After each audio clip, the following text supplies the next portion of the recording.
Hello. Hello. Always good to know it works. I know. Hi there. Hey, Angie, this is Peggy. Hey. I missed your call this morning, and then I called back and left a message. Oh, no, I'm sorry. I was going to call you after the meeting tonight. I got it resolved. I wanted to ask your opinion. So I'll give you a call later. Oh, that'd be great. As it was, I had kind of a crazy day yesterday. Oh, yeah. I ended up having an emergency root canal. Oh, my God. Oh, Yeah. the worst. I know. Much better today, though. Oh, good.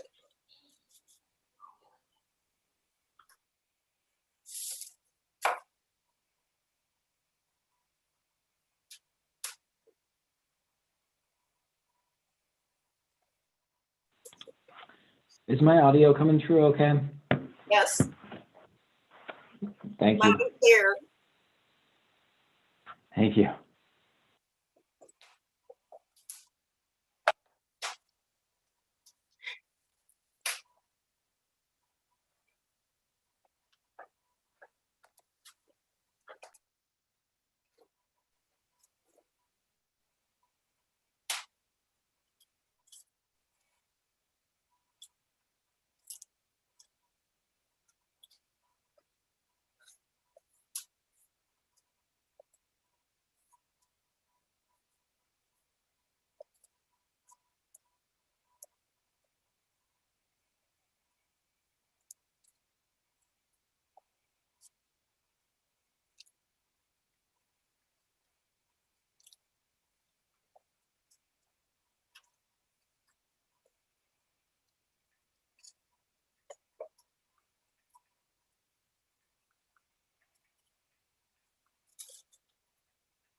Hey, Matt Applebaum, it's great to see you.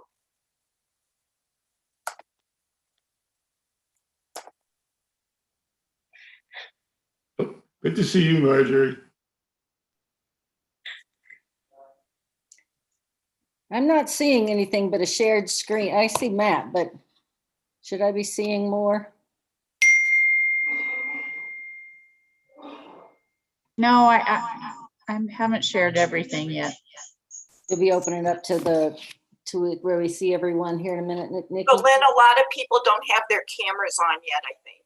Okay, I'm just seeing the agenda. I just Oh, yeah. checking. Well, I see you. I see you, but nobody else. I see Deborah and Doug and Eric and Vince and Jennifer and Bobby. Lynn, if you go to the upper right-hand corner where it says View, Yeah. click on that, and you can click on Side-by-Side Gallery. And then Thank you, you'll Doug. see. Then you should be able to see everybody, but I'm gonna start streaming I'm not streaming, I'm already streaming the agenda, but I'll start the meeting here in a couple of seconds. So then I'll take down my screen sharing. Thank you, Nikki. Mhm.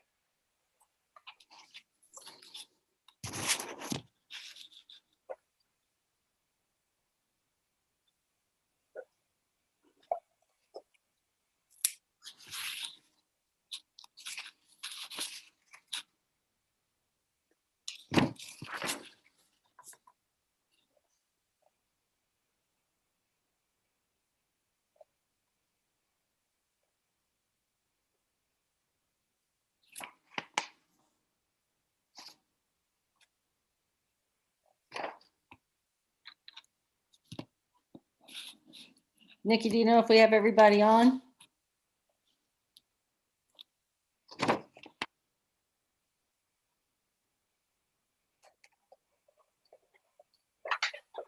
There we go.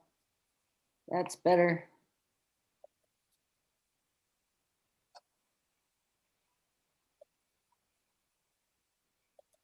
Are we ready to go live? I have started the meeting. I'm just looking to see count directors here. Yeah, I can't. I'm not sure I can count everyone, so if you can help me count that, or if we want to do roll, that's fine too. I got it. All right. I'll go ahead and start, right? Yep. All right, the Communications and Government Relations Committee will now come to order. We're convened as of 5:30 p.m. Mountain Daylight Time, April 6th. I'm Lynn Geisinger, chairing the Communications and Government Relations Committee. I respectfully ask everyone to please mute yourself until it's time for you to speak or questions come to you. Thank you all for joining us this evening. Please note that under the current circumstances, the official meetings of the Board of Directors are being held remotely in the interest of public health and safety. For the immediate future, the official meetings of the board will be held via Zoom and will be audio and video recorded. The meeting recordings, along with the unofficial minutes of the meeting, will be posted as soon as practicable on the board's website. You can visit rtd-denver.com, scroll to the bottom of the page for the link to the Board of Director page, and you should be able to find that information. Directors and members of the staff, for the record, if you would like to be acknowledged during tonight's proceedings, I ask you to please raise your virtual hand and wait for me to call on you before proceeding. Speaking out of turn adds to the confusion.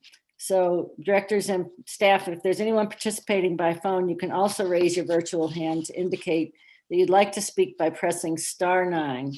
To toggle your mute setting on the phone, press *6. Note that we do not take public comment during a committee meeting. The next board meeting is April 20th at 5:30, and we do take public comment then if you'd like to share with the board. Nikki, do we have everyone here, or do you want to run through the roll? Or I've John? not seen Director Broom, and I know Director Williams is absent for this. Okay. Director Broom, are you here? All right, we'll look for you again in the near future. At RTD, our safety is our core value, so we always start with a safety moment.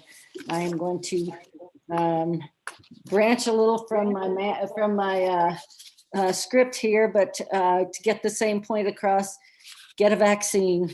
The vaccines are very, very effective and very safe, is all of the evidence that we have at this point. The best thing you can do to help us get out of this pandemic is to get a vaccine. That said, face masks and physical distancing are also still recommended and highly recommended by CDC and others. Getting the vaccine doesn't automatically mean that we're safe. There are other variants. We need to get 50 to 80% of the population vaccinated before we hit herd immunity and really can provide some safety against the pandemic and other variants. But the CDC does say that fully vaccinated people can gather in small groups. And I think more recently they said it's okay to travel with masks and social distancing. Please continue to wear your masks and stay 6 feet apart when you're on our buses. And please get the vaccine. All right. We have no recommended actions tonight. We have several discussion items, and I am happy to introduce the former mayor of Boulder, Matt Applebaum, who was a big help to me when I decided to run for the RTD board. He's now on our Citizens Advisory Committee, the CAC, and he's going to give us an update tonight. Matt? Thank you, Lynn, and thanks for giving us the chance to give you an update of the CAC. I'm a new co-chair. I've been on the CAC for a little over a year and a half. My colleague co-chair, Joanna Morsicato, she spoke with you last in December, and we'll be sharing duties at least for the next year or so with this group. Just one thing first, and that is to thank you for appointing such a great group of people. It really is, and there's a bunch of new people on the CAC, but it really is a great group. If you ever attend any of the meetings, listen in, which I'd encourage you to do, you'll see that it's a group of really thoughtful, smart, diverse folks who are very engaged with all of RTD's business, and they're not shy about weighing in with their thoughts and opinions, which is exactly what we want. And so we have really excellent meetings. Of course, our meetings are virtual, just like yours, which works reasonably well, but we are all, I think, chomping at the bit to get together in person and especially meet the new folks. And we're going to try something at our next meeting. I'll talk about that at the end to maybe get us to meet each other a little bit better. Anyway, all I wanted to do was give you a quick update on what we've been talking about the last quarter and some things we're interested in. And so, here it goes. We had an update on safety and security, which was a follow-up to some work last year on the code of conduct, and also, of course, update on challenges due to COVID and what RTD is doing about that. And I think everybody agrees you're doing an excellent job. We had an update from the communications department and on their initiatives. We met with folks from DRCOG and had a really good, thorough discussion of their 2050 MetroVision regional transportation plan, which of course is going to drive a lot of what goes on in our region, not just with RTD, but all of the interconnected transportation mechanisms. We had a work session about the new service change engagement. We were briefed on the engagement plan for upcoming service changes, and we provided a bunch of input and feedback. We met with Michael Davies, who's your new government relations officer, and that was an interesting conversation too about what he's doing. We had some suggestions about how to work with the various communities that are in the RTD district, and also offered our support in any way that we could for him as he works with those communities and also works with the state legislature. And then, and I think maybe most importantly, we had another work session with the Reimagine RTD group. We had done that last year, and of course, Reimagine, for good reason, was kind of put on the back burner for a while. We are very happy that it is back. We very strongly support the restarting of Reimagine RTD, and would like to continue to be involved in that. And I guess that's the next thing, in some ways, most important thing. When I joined the CAC, whatever, a year and a half ago, the group was, I think, trying to redefine itself. And the RTD board was really helpful and positive about the role of the CAC. The CAC is still, I guess, in a way, puzzling over how it can best help the board and help RTD. You know, we've had lots of great meetings, lots of information updates. We've provided, I think, a lot of good input to the RTD staff and consultants on the various issues I just mentioned. But the CAC very much wants to be more than just a committee that kind of digests information. You know, we really do see ourselves as an advisory committee, advisory to you, the board. And so we're still working on puzzling over what our role should be, what the board's expectation is from the CAC, how to best provide you with recommendations, advice, ideas, thoughts, and so on, how we can help the board be more successful and equitable and inclusive, how best to report to you, especially if we have some kind of more thorough recommendations. This is not the time for that, but I just wanted to tell you that that's some of the things we're working on, and we'd like to discuss that some more with you in the future. Other than that, our next meeting later this month, we're going to split into breakout rooms. We don't have a specific topic.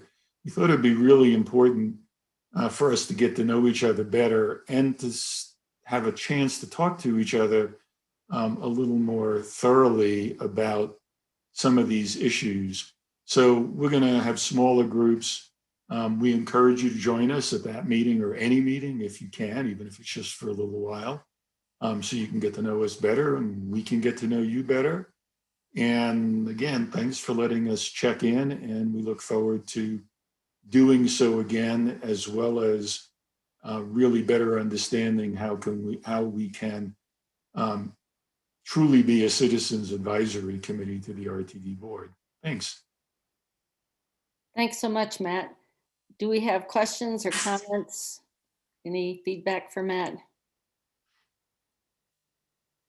I'll just say that I think that question has come up at the board level at various times in the past too, and it's one I think that many of us would like to see some thought put to, is how we engage with the CAC and get your feedback more directly and some of those things. So maybe we can raise that issue again as we move forward with a lot of our planning processes. I see Doug Tisdale and then Bobby Deschelle. Thank you very much, Madam Chair. And I believe Director Lewis also has her hand raised. I want to express appreciation and applause to the CAC and to Mayor Applebaum for his participation. And one thought that I have is, yes, we want the CAC, and I'll speak for myself. I want the CAC engaged on every discussion that we have. I want to see them present at all of the committee meetings and at the board meetings, and to feel free to express themselves at the board meetings, and if they see items on the committee meetings that are of importance, to express a willingness and a desire to be on the agenda, to weigh in on that, to give us the benefit of your thoughts and your experience.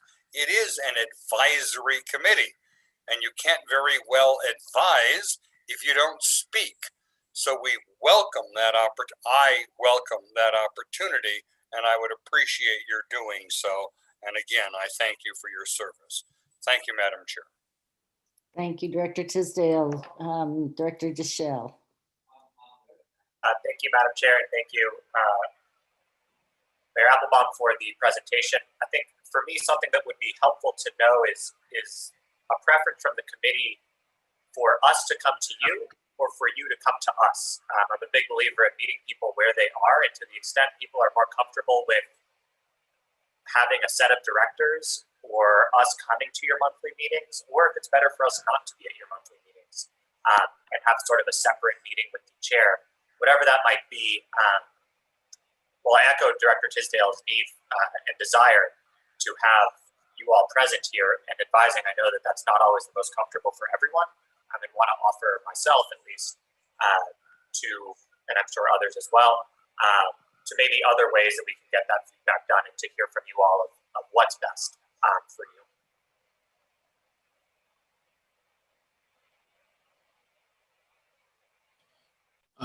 If you're waiting for me to make a comment on that, thank you. I'm actually taking some notes. I'm going to bring this back to the CAC because I think as a group, we need to, that's a great question. What is the best way? Yes, we can obviously attend and learn from RTD meetings. It's great to have a board meeting or to attend our meetings. Just to get to know us and to see what we're up to, and also so we can ask questions. But in terms of what's the best way to actually get information back and forth, that is something we will discuss at our next meeting. And I'll also just say, look, we don't take on every issue the RTD board engages in. Of course we don't. That's not our role. There's a subset of issues that I think are appropriate for the CAC. Reimagine's one of them, right? A big long-term investigation. But we're not going to weigh in on everything, nor should we, nor should you expect us to. So I think that's another thing we need to talk about is with you and the staff, how do we select the items that are best served by coming to the CAC, having us learn about them, because we need to learn about them too, and then kind of weighing in with recommendations. So thanks very much. That's very helpful. Thank you. Great. Thank you, Director Lewis. Thank you, Madam Chair. First, I would like to thank Mayor Applebaum for coming to the board directly. I think that's been one of the asks of the board is to hear directly from the CAC and not to simply read a report from the CAC about the things that you all have going on. So thank you for your time this evening.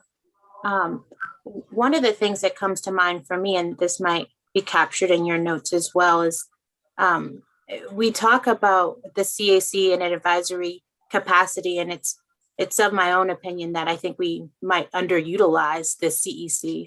I mean, you all are incredibly talented and experienced. And so I'm curious what it might look like for us to, as a board, bring you in an advisory capacity, because I don't know, as an individual board member, if I've had the opportunity to sit down and have a discussion and a conversation with you all about a topic that we might be grappling with as a board. So that's one piece. And then the second, along the same lines, is we often have discussions about or put committees together, specifically the CAC, and we don't necessarily have a mechanism in which we can communicate or let you all know that we are actually using the input that you provide to us to make better decisions or different decisions, or to use that information to inform our decision making. And so for me, this is an opportunity for us to, and it's something that's been important for me, Mayor, to co-govern. And this is an opportunity for us to do just that. And so I am incredibly interested in this discussion and in this topic and how we might be able to expand the role of the CEC to truly be able to use each one of you and your talents and your expertise to help us to make better decisions. Well, thank you for that. The CAC will very much appreciate those comments. I guarantee you. It is, again, you've chosen great people. There is an amazing amount of transportation and transit expertise on the CAC right now. And, it's not a political board. People are very open to all sorts of advice and conversation and points of view. And I can guarantee you we'd be thrilled to provide more input and work more closely with the RTD board. One thing we have talked about, it's slightly off topic, I suppose, but it's related, is we would like to meet with each of you. Obviously, that's a lot easier in a normal world when you can actually sit down. I mean, Zoom meetings are great. We all know, we've all been on too many of them, but nothing quite compares with meeting somebody in person and getting to know them. And that goes for our own CAC committee. Again, I don't know some of the new members like I would like to, because I've only seen them 3 or 4 times, you know, in a little rectangle on a computer screen. And that is not a great way to really meet somebody and understand who they are and what their concerns are. So one of the things we definitely will be doing, especially once we can meet in person, is trying to meet with each of you, because that will give us a lot more insight into what you expect from the CAC, what you'd like us to work on, what you'd like to see us do, and you know, kind of vice versa. You learn from us what we're up to. So again, I'll bring all of this back to the CAC. It's perfect timing, because we'll have our meeting in a couple of weeks in smaller groups where we can actually have a more thorough conversation with each other. Yeah, thank you for that. And I will close with an invitation to you and the other members of the CAC to reach out to me directly if there are ever topics that might come up that you believe your expertise or your experience might hold some value or some weight for us board members. I am often asking my constituents for feedback because I don't know everything there is to know as it pertains to transit. And so I have a deep appreciation for group thought and collective decision making. And so if there's ever a time that you all are like, I wonder if the board knows this, feel free to reach out to me. I'd really appreciate it. Thank you. Thank you very much. Sure. Thanks so much, Matt. This was great. It's a good conversation, and let's continue it. Perhaps we could ask the board office to send us the information on their next meeting in case people can join that. So thanks for joining us. Thanks very much for inviting us. Appreciate it. Our next discussion item is the survey of the LIVE program. Very interesting. Jeff Tranguch, who is our survey master, is going to carry this one. Go ahead, Jeff. Madam Chair, and good evening, everyone, and thank you for giving me the opportunity to present this information. I'm going to go ahead and share my screen right now. For those of you following along on the phone, in the board packet, this is the presentation that begins on page 37. All right, everybody can see my screen? Yep. Okay. So this is essentially the cliff notes of the survey. We've got a lot of good information from that. I would encourage the board to read the full report. I'll only touch the surface of some of the information that we found, and should you come across anything that you find interesting or you'd like us to elaborate on, Market Research is more than happy to make itself available to answer any questions once you do get a chance to read the full report. So a little bit about the background. The core research questions that we tried to answer really focused on understanding the experience for our customers when they're applying to the program and how it can improve.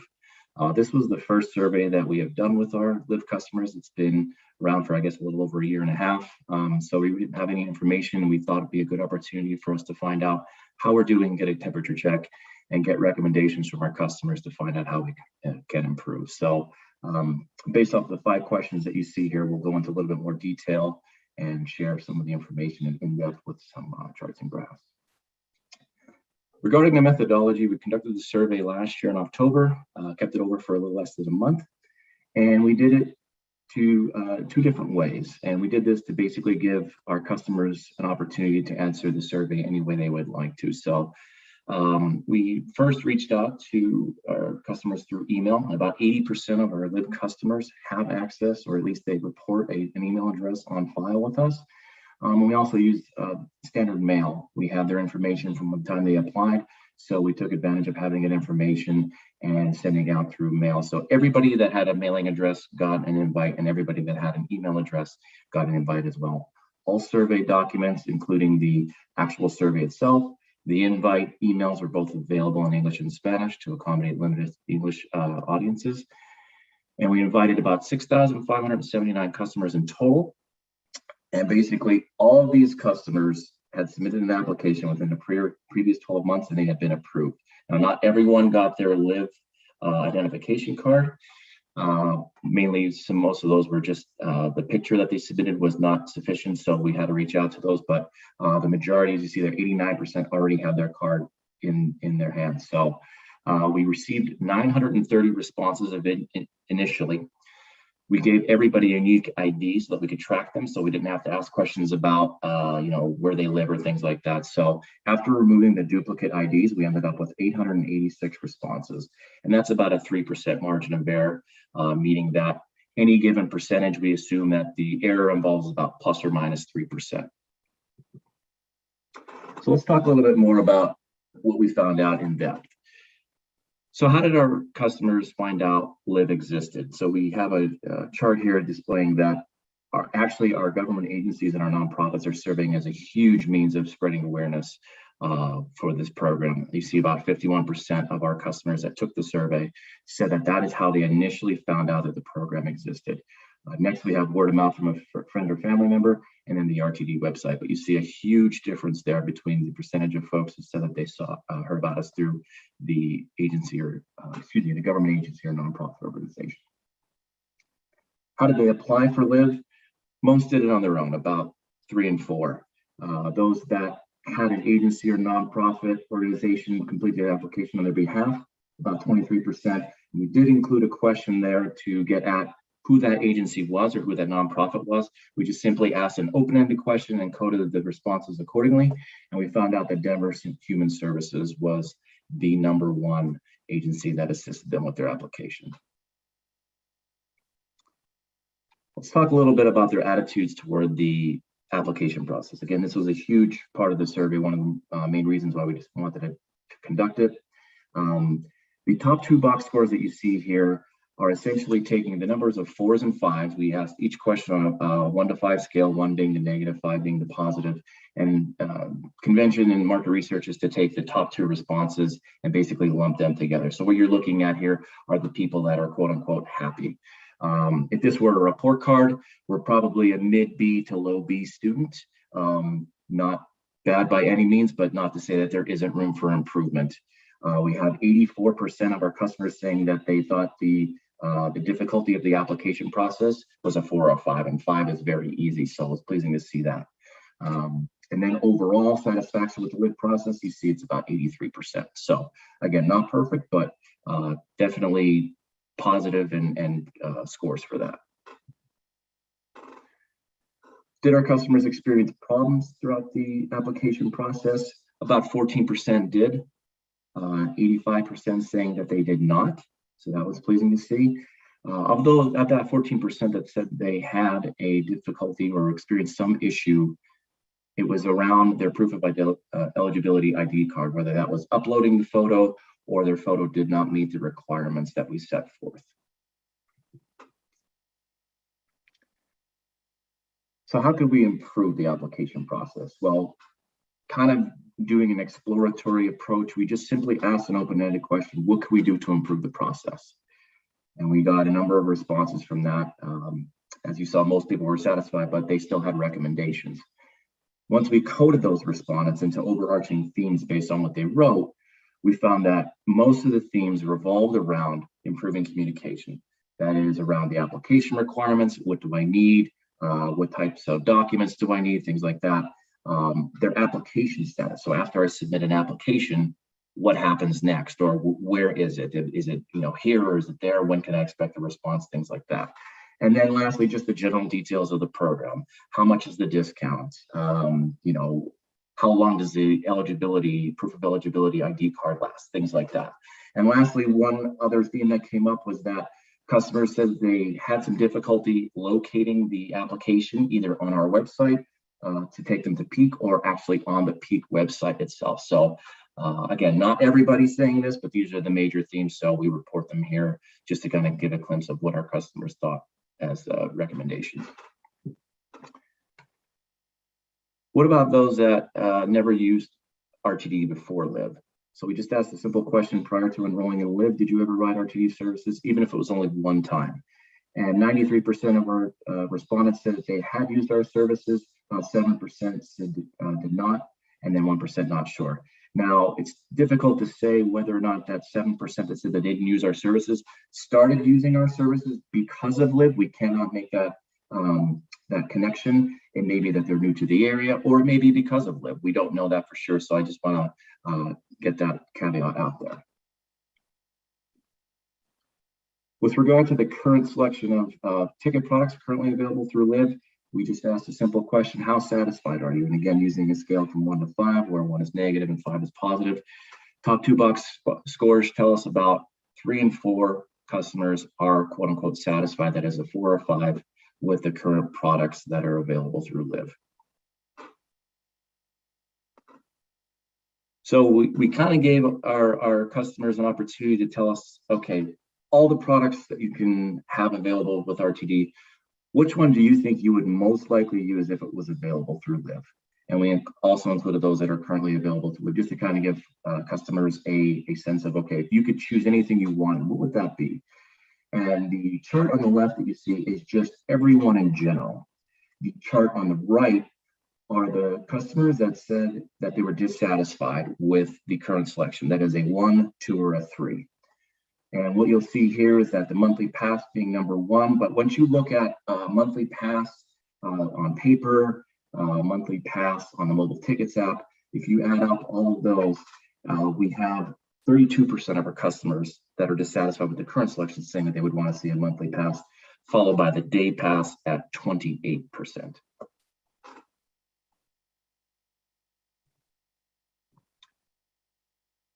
How can we improve LIV in general? Again, we included an open-ended question because we really don't know how to improve. So this was exploratory in nature. We're not looking to assign any percentages. We're really just giving customers the opportunity to tell us freely what we can do to improve the LIV program. And there were 3 themes that came out after reading those responses. Folks saying they want us to offer additional ticket or payment options, some saying monthly pass and some saying other things, but just in general, they want more additional payment options or ticket options. Then you have another side of the conversation saying we want cheaper tickets or we want greater discounts. And then finally, what we think is kind of surprising is confusion surrounding the details of the program. So it was clear, and I encourage you all again to read the full report because we do provide the verbatim responses, at least a sample of them, to demonstrate these themes. You'll see that for the last theme there, confusion surrounding details of the program, there is clearly customers, it's hard to say how many, I doubt it's a lot, but thinking that their proof of eligibility ID card is their actual ticket, so that they're thinking they do not have to purchase a ticket. So that was kind of really eye-opening for us. Others just kind of confused as to what tickets are available to them. So just general confusion surrounding the program. So again, I encourage everyone to read the full report because you'll be able to see the verbatim responses to clarify what they actually mean when we say this thing. We'll close out with the respondent characteristics. And what we did here is we compared the LIV customers to our typical customers on any given weekday. So we used information from our latest customer satisfaction survey from 2019. These are the most readily available data that we have. And you can just look at those data as what our customer base looks like on any given weekday. And this is just to kind of give you a picture because you'll notice there are some differences. So we asked the question, do you have a disability that prevents you from driving a car? Within the LIV survey, we have about 21% of our customers saying yes. And from our customer satisfaction survey, again, the customers that we think are using our services on a given weekday, about 8%. So 2.5 times higher than our typical customer base there. Availability of a vehicle at home. This is kind of trying to get at the sense of transit dependence, although there are some people who elect not to have a car, so it's an absolutely imperfect way of measuring that. But what we're trying to get at here is, do people have a car available at home as an option to take instead of RTD? And there's really no difference between our Live customer and our typical everyday customers. You see about 30% of those saying that they have at least one vehicle at their household available for use by members of their household. The number in the household, striking difference here, you see about 42% of our Live customers saying that it's just them in their household, they live alone. And then compared to 25% from our customer satisfaction survey, you see most customers in that segment say that they live with someone else, at 37%. And race and ethnicity, we see that 62% of our customers on any given day report being Caucasian, white, or not of Hispanic origin. That's 47% among our Live customers, 14% in the customer satisfaction survey for those identifying as African American or Black, versus 20% in Live. And there's some other differences there too, but again, some differences, and we're just trying to paint a picture of, is the Live customer different than our everyday customer? And finally, county of residence. Within both surveys, we have Denver being the highest in terms of the majority of respondents. Live customers making up the greater majority there for almost 50% of the sample for the Live survey. And then there are some other differences there. But again, Denver being the most populous within the both surveys. I'll stop there and stop sharing my screen. I'm happy to answer any questions. Great, thanks so much, Jeff. I see our chair, Rivera Malpietti's hand up first. Jeff, thank you for this report. I did read it and I looked at it pretty closely. A couple of things that came to mind is, now that you have this survey and all this data, what is the plan? And in particular, I was concerned about the people who were confused that once they get their card that they think that that is their ticket. And so what are the plans in place to make sure that folks know all of those components?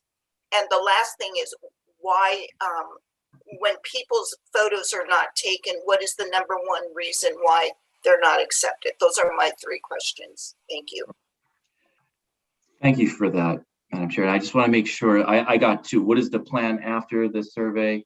I can speak to very high level. I invite any of my colleagues from that would have greater knowledge of this. So if I misspeak, please stop. But with regard to the plan and how we're going to educate our customers on Live, I know there are steps being taken to provide emails and letters at the time to provide status updates.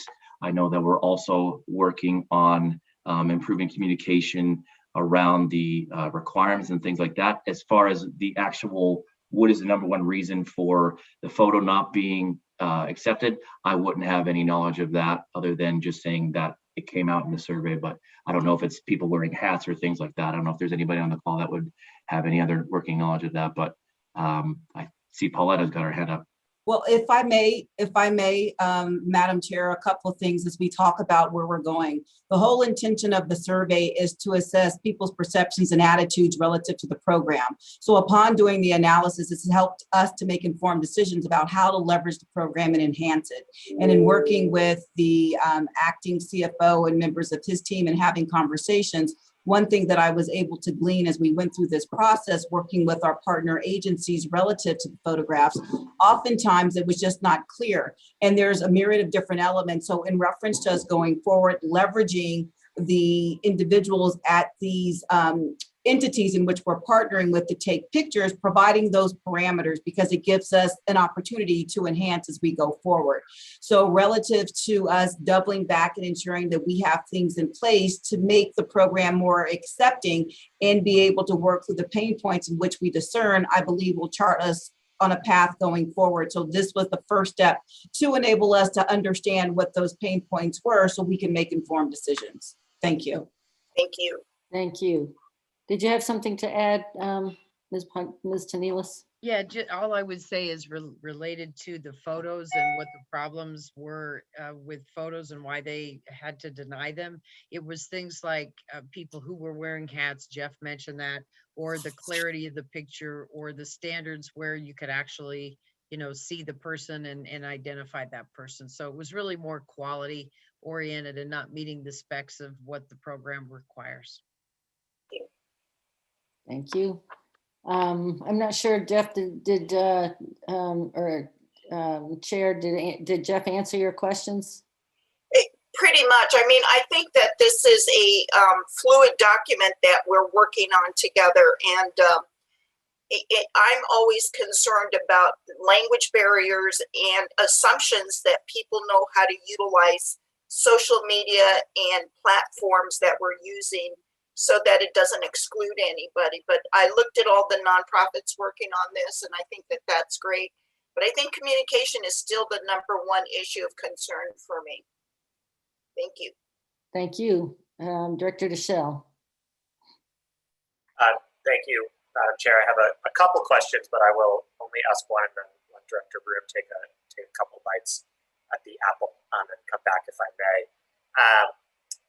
The first is, do we do market research on the population that is not enrolled, which is to say that 8,000 is amazing and it's a lot of people, but if we assume about 10% of people are living at or below the poverty line on average, there's about 3 million people in our service area. That means there's about 300,000 people who could be in our program, if I did that math correctly. That's a great question. We haven't done anything relative to specifically focusing on asking them why they're not a part of the program. Is that kind of what you're looking at? Yeah, and also I know that this running a program is no small undertaking, but I'm looking for opportunities to expand to people who might not, and trying to understand, if there's 8,000 enrolled and a couple 100,000 not enrolled, why are the not enrolled not enrolled? So I would say that a large majority of our customers that are low income also qualify for our discounts, like persons with disabilities or seniors. So I don't know the numbers directly off the top of my head, but there is some portion of the low income crowd that are able to get a better discount with the 50% as being, as I mentioned, a person with disabilities or somebody who is a senior. So there is that, but any knowledge of why those folks who are low income don't take up the product or enroll, we do not have any of that information right now.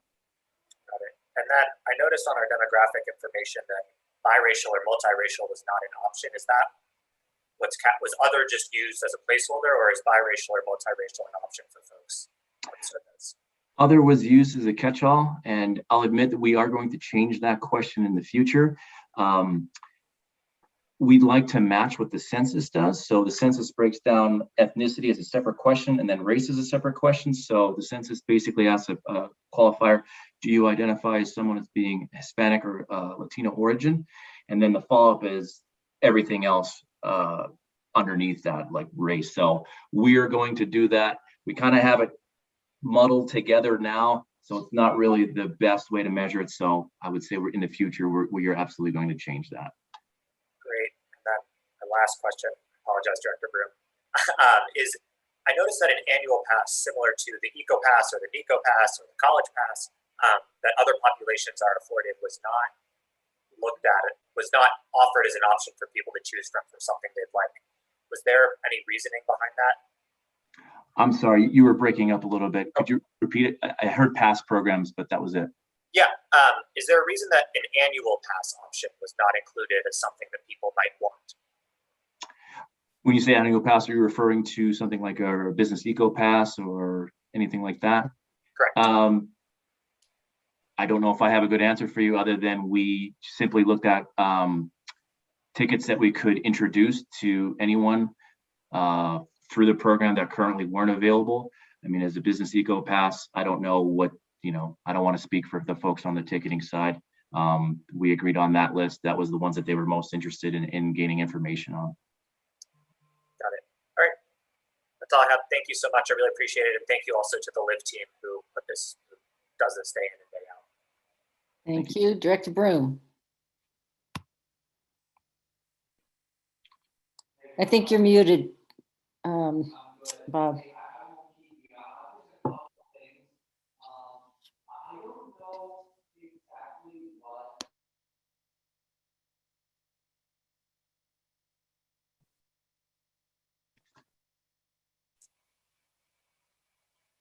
I think I'm unmuted now. You are unmuted now. We can hear you. Go ahead. Okay, thank you. From a racial standpoint, does our ridership mirror the general population, or do we serve certain segments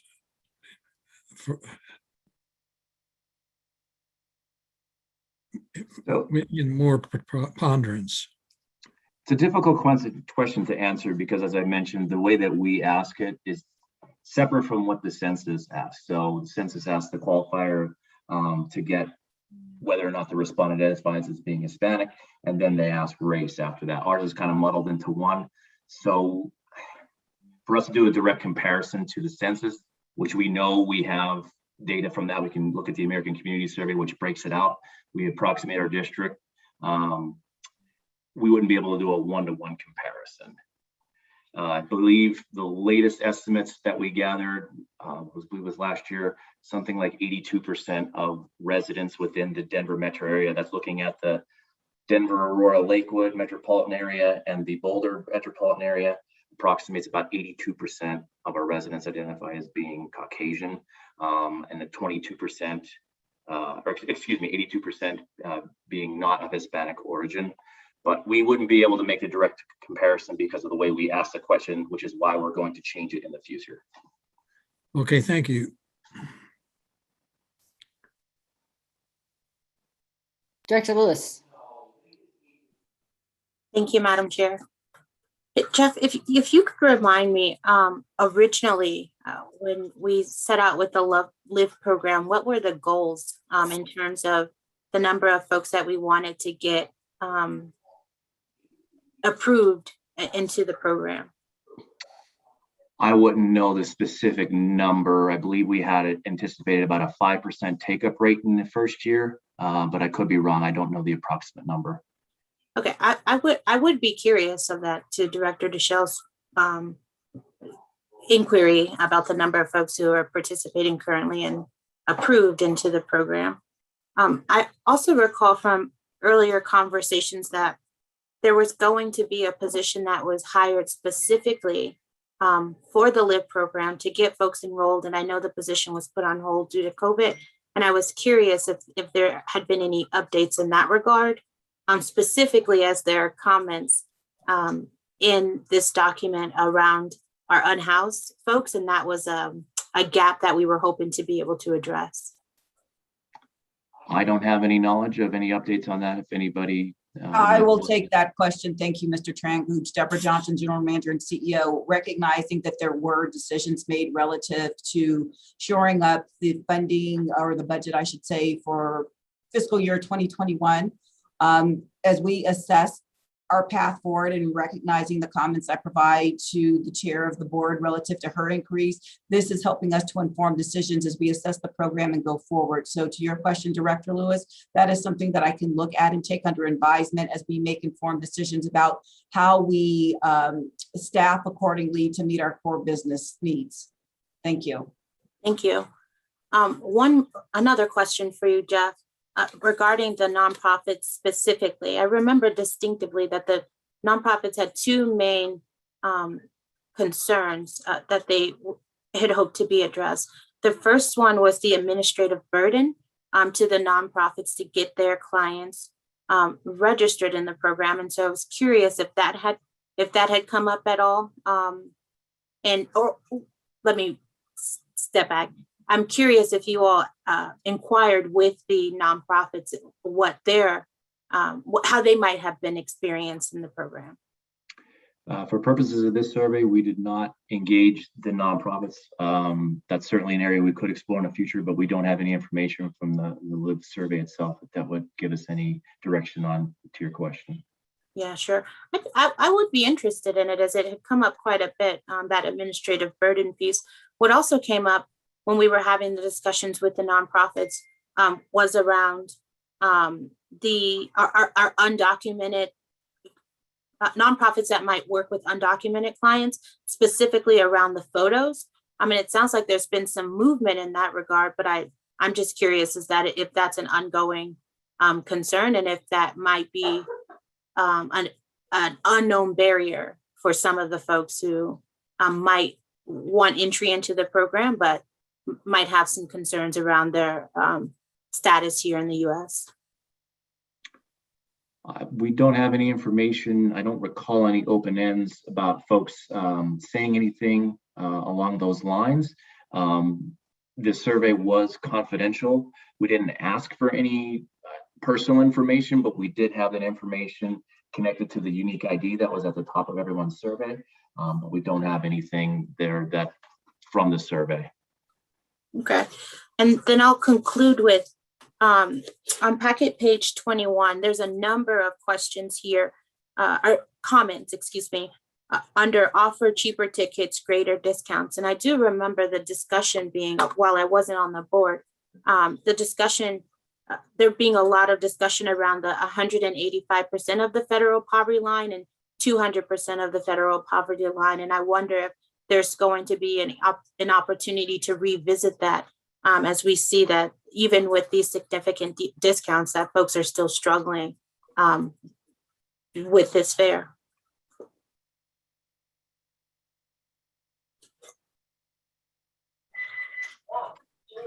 I'm sorry, Director Lewis, is that question directed toward me?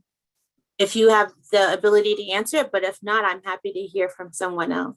I mean, what I would say quickly is we don't know the number of customers that would apply to. So that information is qualitative. It gives us a hint at the themes. So we reported it because it was a chunk of respondents, but I wouldn't say we have any information that would say 80% of our customers said this. It's not intended to do that. So at best, it's directional. So we can't use it for anything else other than qualitative information at this time. Thank you. Thank you. And thank you, Jeff. I guess I'm wondering, it seems like I don't recall exactly the number, but there were something over 1,000 people who had started the application and hadn't finished it, many of whom had not uploaded a photo. I don't know if there's any way to talk to those people, if we have email addresses or anything, to see what the problem is. Is there something like that? So we were able to reach some of them. I don't know the exact number off the top of my head. We invited about 11% who had not received their live proof of eligibility ID card at the time. I could go back and match that and see if we did get responses from those folks. I will say it is a population that is difficult to reach at times. So one of the things that came out of this, and I've not seen this in my 5 years serving at RTD in a market research capacity, and even prior to that as being a consultant, we had over 24 customers respond to email messages, invites for the survey, and asked for, hey, my card expired, how do I get a new one? Which we then immediately forwarded the information to our market development team. It was handled in a matter of hours. So this actually served as a customer service tool, which was very pleasing to see. Again, we'd not seen that ever, but it kind of just helps us. I would hypothesize that it is a harder audience to reach. Why they would respond to a survey invite for things like that was a little surprising, but if you'd like, we're happy to go back and look at who we got responses from of that 11% that did not have their eligibility ID card, if it would be helpful. Thank you. I don't know, it's something we could think about and you can talk about with staff. Is just one more question. I'm guessing that, well, I guess it's a question. Did our applications go down during the last year with COVID, and are they starting to pick back up? Or I'm not sure if you would know that either. I would not have that information, no.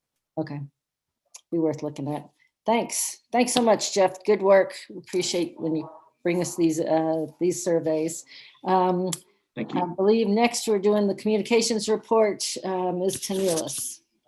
Yes, thank you very much, Madam Chair. What I will say is we have a team of people who have been working on the LIFT program from the very beginning. Some of those people were not able to be on the call today, but we can follow up and make sure that we're providing the board with the information that you've been asking about. So I just want to make sure and make that mention. So in your packet is a PowerPoint presentation of various updates of what the communications department has been pursuing over the last couple of months since the last committee meeting. So we aren't going to go through that whole PowerPoint. What the board report does is it highlights some of the items that I feel are of particular interest to the board at this point, and I'm just going to touch on those and then open it up to any questions that you may have. The People Who Move People campaign launched just about a month ago, and this is our effort at highlighting our extraordinary employees, many of them frontline employees who have had quite a task over the past year, but all employees really in their unique role and connections to our customers and how they move people not only physically, but emotionally. And that campaign has been well received thus far. And this is the storytelling of our employees. So that is going to continue to go through the end of the year. Also, as you know, and as we reported back to you at the March Operations Committee meeting, when we presented the draft June service plan, we did an enhanced approach to stakeholder engagement, which we were able to get quite a bit of good feedback from our stakeholder partners across the region by, for the first time, holding 5 geographic sector meetings with stakeholders who engage with us the most about service in their particular communities. And so that was part of the engagement that informed the draft service plan process. And then, of course, we did the public meetings last week, which we'll update you on next week. But we will be continuing that stakeholder listening session process. And actually for the September service change, we're going to be holding those listening sessions at the end of April and early May. So people will be getting those invitations soon. I think actually some of them may already be going out, and we'd love to have the board participate in those once again. And the ongoing listening that we're going to be doing already is happening, because as we meet with different groups in their set meetings, we're there to listen, and we're there to hear about service adjustments, things that they would like to see happen, but also about other things with RTD. So we're using the listening session opportunity in many facets. Last Friday, you should have gotten an email from me introducing the 2021 agency profile and fact book. This is a combination what went on over the last year, a very extraordinary year, but also taking a look at the year ahead. We had messages from CEO and General Manager Johnson and also Chair Rivera Malpiedi.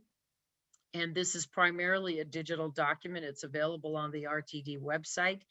And it is a great tool and resource. There's a lot of facts and figures also about the agency and how we move people, how we serve them across the region. And so we invite people to take a look at the agency profile and fact book. And then when we started our customer relationship management platform, Salesforce, the biggest part of why we transitioned to Salesforce was to improve our customer connections. And so the first phase of the Salesforce launch is complete, and that has gone quite well. That gives us a much better way to track our communications with our customers, email, phone, web, social media, and such. And it also gives us an opportunity to better track and report and pull reports on what we're hearing from our customers. And so one thing that we are starting tonight that we're going to continue from this point forward is to give the board a snapshot of what we're hearing from our customers in the customer comments and complaints that we're hearing, and what those types of comments are that we're hearing most frequently. And so in the packet, you see a table that shows that over the first quarter of 2021, we had over 136,000 customer interactions. About 1,300 of those were complaints from customers that deserved more internal research and follow-up if needed. So for instance, if there was a complaint about one of our employees, that would get handled through one of our divisions or the appropriate division. And then if there was some follow-up or some refresher training that needed to happen with that employee, that's how we were able to track that and make sure we handle that in quick order. There also were over 100 commendations for our staff, for bus and rail operators, transit police, and even our customer care agents. And so we're tracking those commendations, and those are being sent to employees right away. And so they're able to get those quite quickly. The top 5 complaint types that we've heard from our customers over the first quarter, about 265 of those were about face masks, largely people complaining that people were not wearing face masks while riding our system. And in pulling those reports, the routes that we found were getting the most complaints about people not wearing face coverings are the 15 and 15L, the 16 and the 0. Those also are some of our most frequented routes right now. And so that, I think, aligns with why we're getting the most complaints about some of the people who are not wearing face coverings. Over 200 people also were complaining about being passed at a stop, and that is largely because of our capacity limits, and that our buses then pass them up and call into dispatch so that we can get a supplemental bus trip out there to that particular route. 180 complaints that we got for buses or trains that were late or early or no shows based on what the schedule says. 167 that were basic discourtesy, people that were not pleased with an RTD staff member, and then almost 100 where people said there's not enough service or routes and not happy that lines were suspended. And so moving forward, we will continue to track these and report back to the board what we're hearing from our customers and those touch points. And then just another couple of items I'd like to brief. We are completing the procurement process for our new system advertising program. We are enhancing our approach to system advertising. Currently, we have a vendor that does on-vehicle advertising, as you know. And so we're expanding our advertising program to also include digital customer information displays. These customer information displays will help us enhance the customer experience by giving us the ability to include information, real-time information, route information, if we have service disruptions, or even if there's activities or events that the agency wants to promote or publicize. This information will digitally be available to people at these displays at major rail and bus stations. And the advertising that is sold and also displays on those digital displays is what pays for the infrastructure. So RTD doesn't put any money out in the deployment of the actual infrastructure of the digital displays. And so that's going to be a great arrangement for us to not only enhance our customer experience with better customer information, but also more revenue generation for the organization. And so what we're planning to do is to bring a contract to the board, likely in the June board cycle, where we will ask the board for approval of the selected contractor that will then move us forward in our enhanced approach to system advertising. And then the last item I'd like to just brief for you is an exciting anniversary, the 5th anniversary of the University of Colorado A-Line. It's actually remarkable that that's already upon us, but with our partners at Denver Transit Partners, Denver Transit Operators, we will be marking that milestone on Tuesday, April 27th.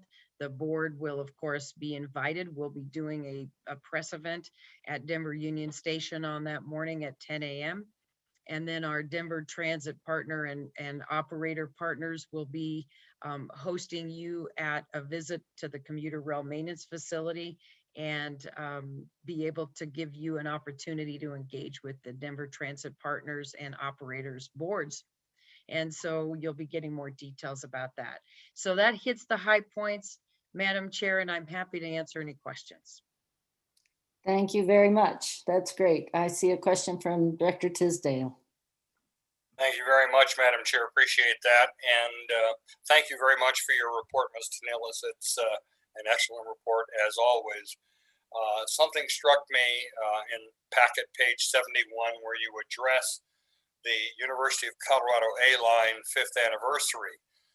We call it the University of Colorado A-Line because the University of Colorado paid us for that privilege 5 years ago, pursuant to a 5-year contract. Upon the occasion of the 5th anniversary, do we have any understanding or hope that the University of Colorado will continue its sponsorship of its naming right, or will this now simply turn into the A train following this 5th anniversary event? Director Tisdale, thank you for that question. It's a great question. And so we are working with the university on that. You're right, that 5-year contract is about up. The naming rights program actually started when we were getting ready to open up the A-line, and we saw that as an opportunity to, again, give communities an opportunity to engage with those that live within them and put their name on RTD's transit service, but also as a revenue generator for us.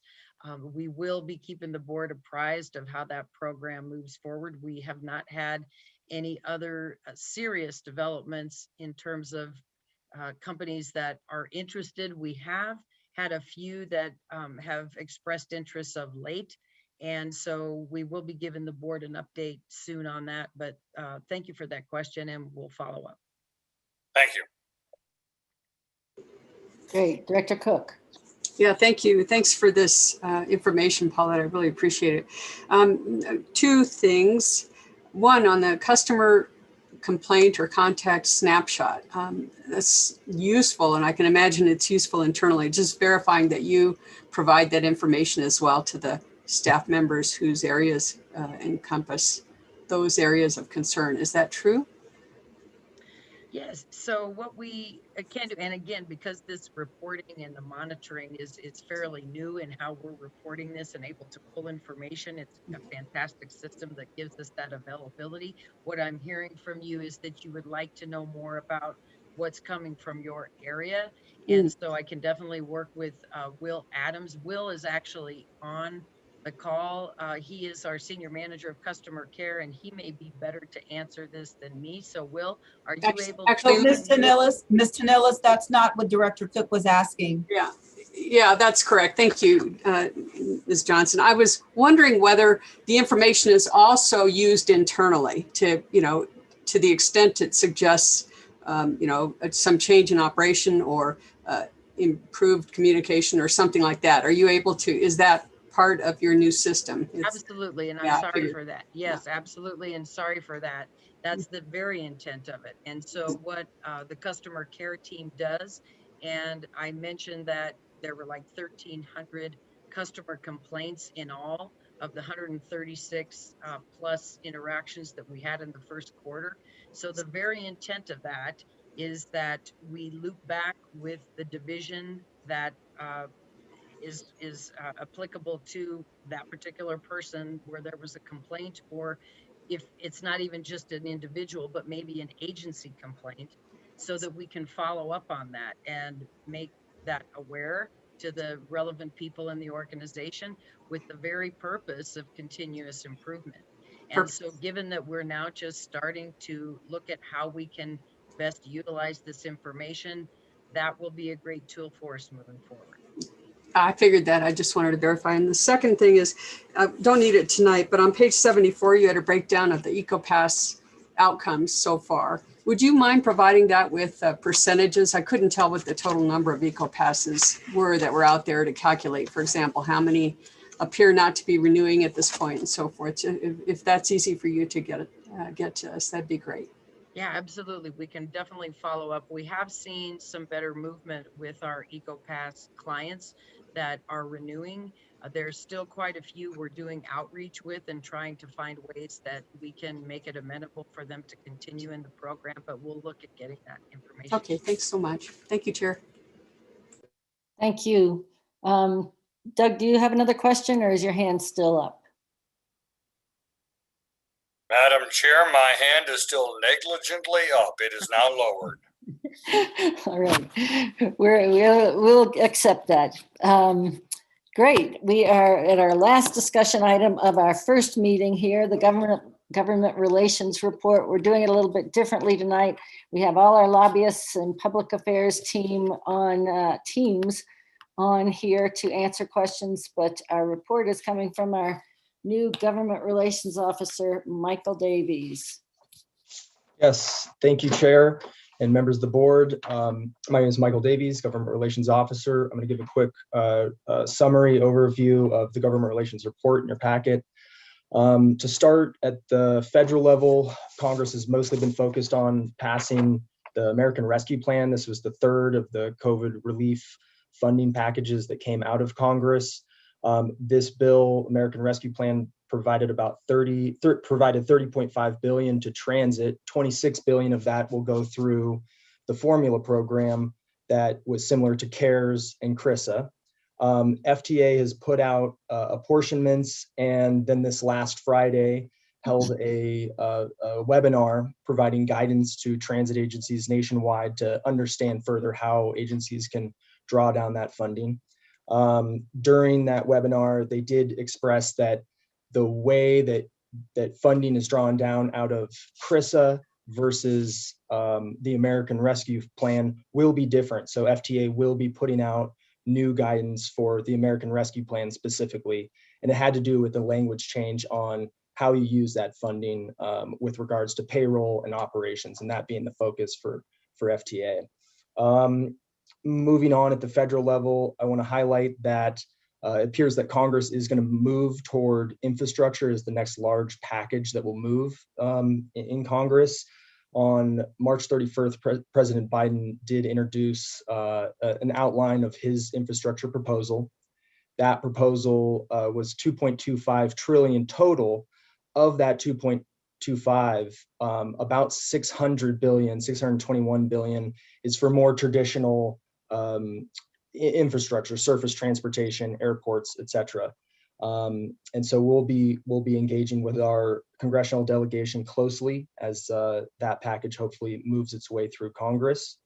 Lastly, at the federal level, I just want to touch that we continue to make progress on our credit risk premium legislative fix, and have been working with our congressional delegations to address that both on the authorizing and appropriation side of Congress, and have received positive feedback from our congressional delegation of trying to move that goal forward and solving that that issue for us and getting our credit risk premium back from the previous RIF loan that was paid.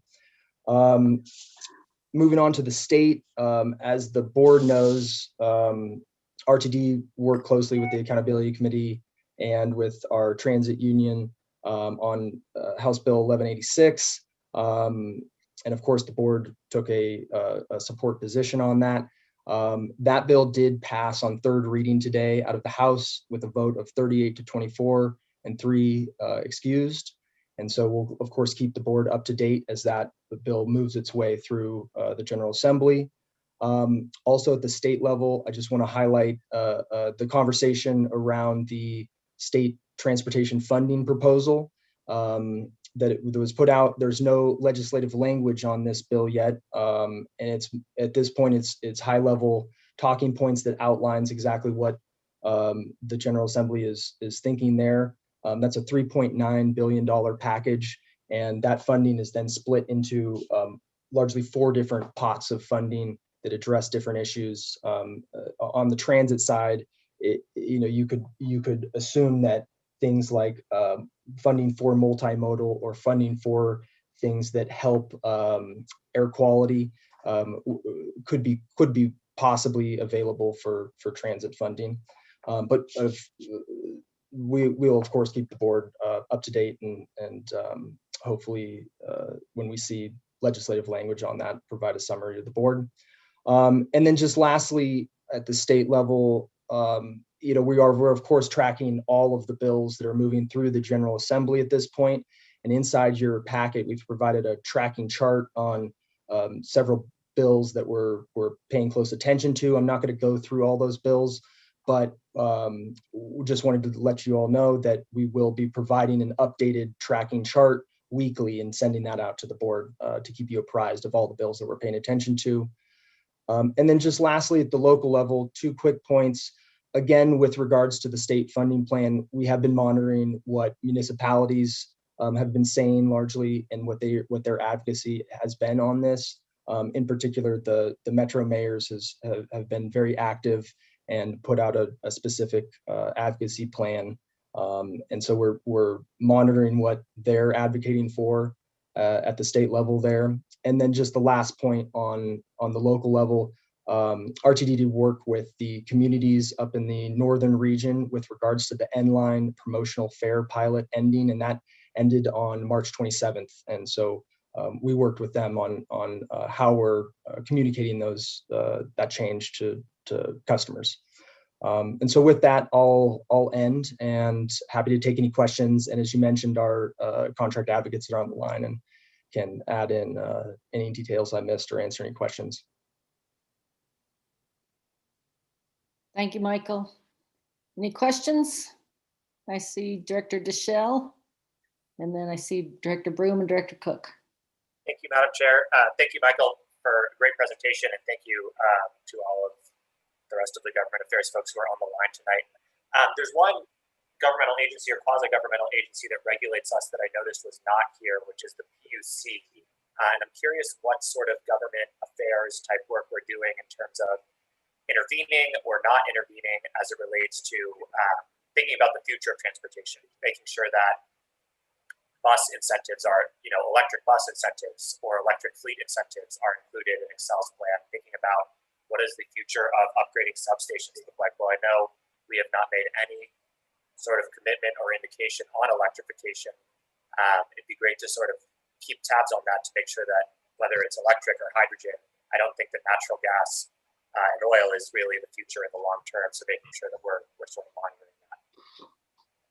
Certainly, I would say it's a great question. I'm not familiar with the few months that I've been here interacting with the PUC, but we'll take your question as advice to look further into that. That works. Thank you. Is that it, Director Deschelle? That's it. All right, Director Broom.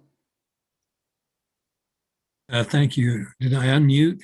You're unmuted. I have a question. We adopted a balanced budget, which means that we had revenues from sales tax and so forth to cover our operating expenses. And that was before we knew we were going to get a couple more large tranches of federal funding. That federal funding comes with strings. You can only spend it on certain things. But obviously, if you can spend it on salaries and contracts with other bus services, that means that the money that you had set aside from sales tax is going to be there at the end of the year. Do we have any strategies on how those funds are going to be used going forward? Director Broom, if I may, I would like to have this question addressed by Doug McLeod. And before he speaks, wanted to apprise you that we plan to bring forward next week at the Finance Committee our specific strategy as relates to the funds that were referenced in Mr. Davies' report relative to Carissa and the American Rescue Plan. So with that, I'll yield the floor to Mr. McLeod. Thank you, General Manager Johnson. This is Doug McLeod. Yes, so that is one of the things that we were looking at. Obviously, we have a lot of moving pieces with the bringing back of employees at the beginning of the year. We also have some run board changes that we are contemplating for June with the use of some of the CRISA funding. You may recall that we had discussed having $180 million of the CRISA funding set aside for 6 run boards and increases there. We also have some other challenges that we will be speaking about Tuesday night next week, such as the forecasted fare revenue. Looks like it's materializing quite a bit lower. So I guess I mentioned those pieces because we have a lot of uncertainty still. We have a lot of moving pieces. And so we're really not confident that what we had budgeted is going to materialize the way we had anticipated back in November, just due to all these changes. Thank you very much. Thank you. Director Tisdale. Thank you very much, Madam Chair. I just wanted to follow up on some of the advocacy efforts. For your information, the American Public Transportation Association's Transit Board Member Committee had its Board Talk live session today on advocacy and outreach and addressed a number of the topics that have been mentioned here. For those of you who were not able to make that session, it was recorded and it will be available from APTA. And as soon as I have the link for that, I will make sure that the board office distributes it to all of the board members. Thank you, Madam Chair. Thank you. Director Cook. Thank you. And if Patty Dorsch is on the line, I had a quick question of her. On the same day that the administration announced and released its infrastructure plan, Amtrak released a new map that included new corridors, including the one along the Front Range here, and fact sheet that accompanied it. Are we to read into that there is, was that coordinated? Is what, I think it's 80 billion set aside for Amtrak. Does that include or expected to include the new corridors? Do we have any information about that? We do not have specific information tying, certain dollars to certain routes. My own personal thinking on this is that $80 billion for intercity passenger rail is an enormous number. Right now, we provide $2 billion a year to Amtrak. This would be $10 billion a year in addition for 8 straight years. It's a huge number. It's a question of whether ridership demand could even fulfill that. I think if you did everything Amtrak envisions for Northeast Corridor, that'd be 30 or 40 billion. It leaves an enormous amount of additional money. I think what Amtrak is saying with that map is, we know there was a huge number that came out, 80 billion for intercity rail. That basically means Amtrak. Here's how we could envision committing those funds. I think it's more to justify the big number rather than to commit particular dollars to any single route. I mean, I too was very pleased to see the Cheyenne to Pueblo route, but I don't think dollars are assigned to it at this time. Okay, thank you. Great. Director Catlin. Thank you, Madam Chair. This may also be directed to Patty, and I know Michael said that we were making progress on the credit risk premium, but we've heard that for several years now, and I'm just wondering realistically where we are with the federal agency that would be responsible for that, which is not, as I understand it, USDOT, isn't it Treasury? Or is it budget? I don't know. What is the reality of that? USDOT is the agency that's responsible. I think we're in a good spot with USDOT. We made great progress last year through our delegation when DOT was able to give us a funding number to cover the cost of returning the CRP to all loans in this third cohort. The difficulty last year, as you may recall, we've got the RIF CRP fix through the appropriations bill last year in the House, through the authorizing bill last year in the House, passed by the full House twice. It was a hang-up was on the Senate side. I now think that we have, since both are Democratic controlled, I think we are in a better position. But again, I'm trying to get, repeat bill. I want to be in the House authorizing bill. I want to be in the House flood appropriations bill. I want to be in any Senate authorizing bill. Again, we didn't have a Senate authorizing bill last year. No transit title, no rail title. I think we'll have those. I want our RIF fix in it. Also from Senate flood appropriations. And then I want standalone bills again. We had our House delegation introduce a standalone bill in the Senate. Perlmutter is already committed to introducing a bill in the House. And I think we can get the meeting tomorrow with Hickenlooper's new transportation LA to speak with him and get Senator Bennett again to introduce a joint bill. Not that they would move these bills independently, but it is a way to signal to the authorizers and the appropriators that our entire delegation is committed to moving this provision. And so it should travel on a bill that will pass, for example, the appropriations measure. So you know, you don't pay me to be pessimistic, you pay me to be optimistic, but I'm hitting every possible base, you know, working it as hard as we can. And, you know, I have every hope to be optimistic this time around. Thank you for that additional detail. I appreciate that. And so then I will become more optimistic. Thank you. Okay. Great. Director Lewis. Director Whitmore is actually before me. Director Whitmore. Please go ahead, Chantel. I'll wait.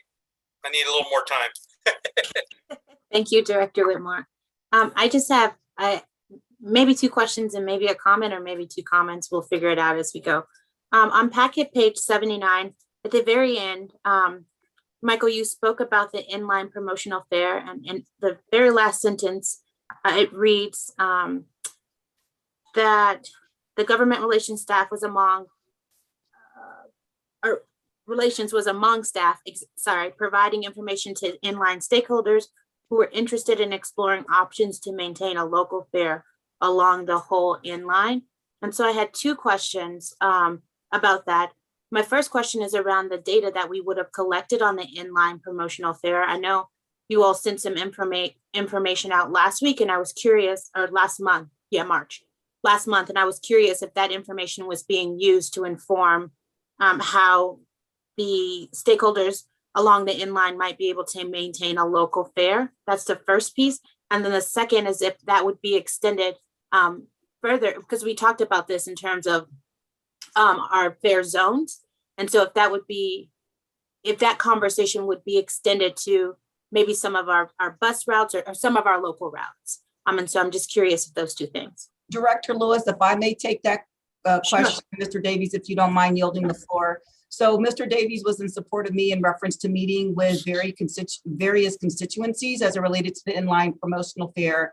And Director Busick was also a part of those conversations that were spawned by our state representative, or not our state representative, our state advocate being Jennifer Brandeberry. So with that as a backdrop, there was some inquiry relative to us extending the term of the promotional fair, of which we do not have the auspices to do, recognizing that we must adhere to the Civil Rights Act of 1964, specifically Title VI, and more so the Executive Order 12898 that addresses environmental justice. So with that as a backdrop, conveyed that to the stakeholders along said corridor, and there were discussions that ensued with 2 municipalities whether or not they would want to subsidize that fair so their constituents could benefit from that. So that was the nature of the conversation at hand.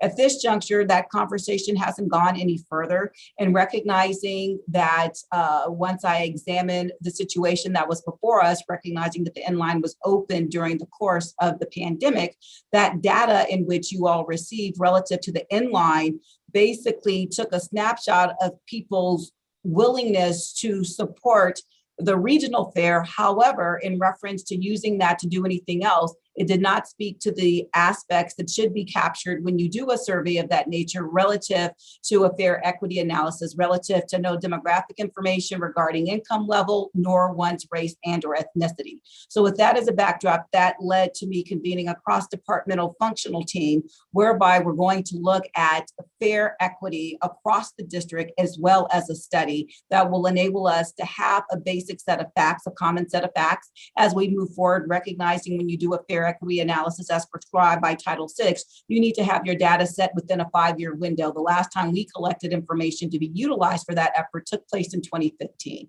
So that's the context around that statement that was included in the board packet. I hope that addresses your questions. Thanks. It does. Thank you so much, General Manager, for the context. I appreciate it. Is that all, Director Lewis? Great. Director Whitmore, no more time. All right. This is either the 2nd or 3rd meeting in a row that Director Deschelle has helped me remember something, or at least trigger something. So, man, I'm going to be dangerous once I get to meet him finally in person and shake his hand. So thank you for that. The thought came to my mind regarding the PUC conversation, but a bit of the spinoff in regard to the electric fleet issue. And it seemed to me that there may be some monies available through the 5 stimulus bills at the state capitol, most of which are bipartisan. And I was just wanting to check in with Jennifer or Megan on that, and perhaps Michael knows if there were some, but it seemed like there might be somewhat of an opportunity. So if any one of those individuals could weigh in on that, might be helpful to at least Director Deschelle and a couple others of us.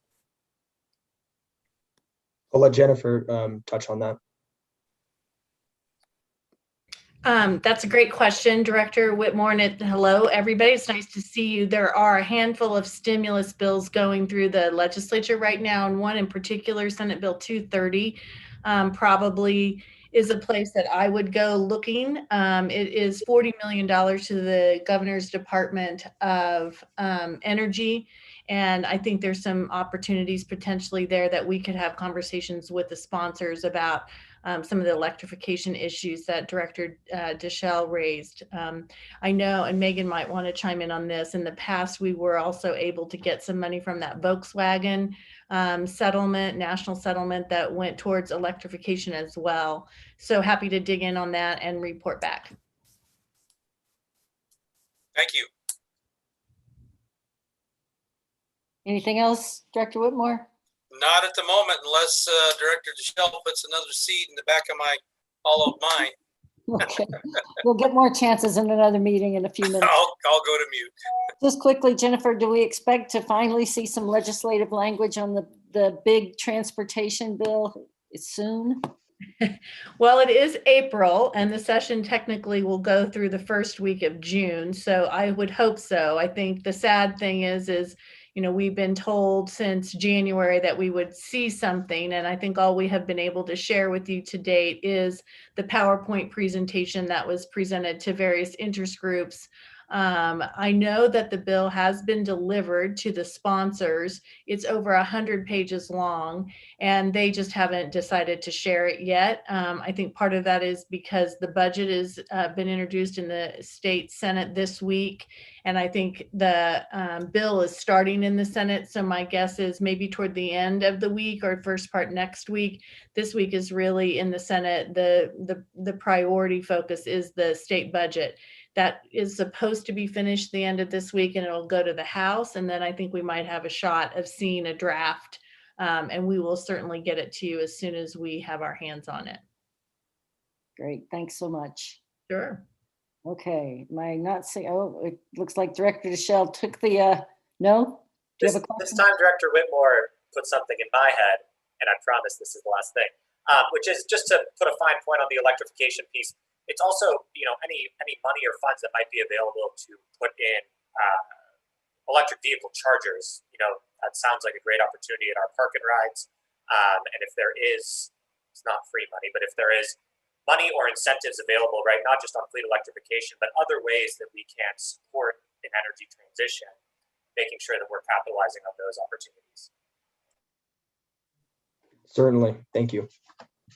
And just this has come up again, but I've been hearing it at repeated forums this morning at Commuting Solutions, the Air Quality Control Council rulemaking that is going to require employer trip reduction for major employers, that they have to meet certain goals.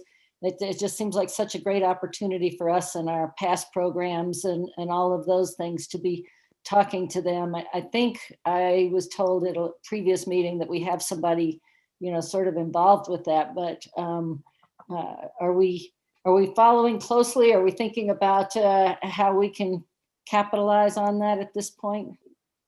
Madam Chair, if I may, Deborah Johnson, General Manager and CEO, and yes, we are working cooperatively. A couple of weeks back, we met with various environmentalist groups as we look at this from a holistic fashion, trying to discern the best path forward as we discern what it is that we should be doing. So yes, we are open to leveraging this, because recognizing that we're looking at reducing our carbon footprint, quite naturally, the most logical method in which to do this is utilizing mass transport. So this gives us a prime opportunity to have a seat at the table and lean into the discussion to figure out how we can be that integral piece in reference to being the mobility provider. Thank you. Great, thanks so much. I'm glad to hear it. All righty, Are we done? I think we're done.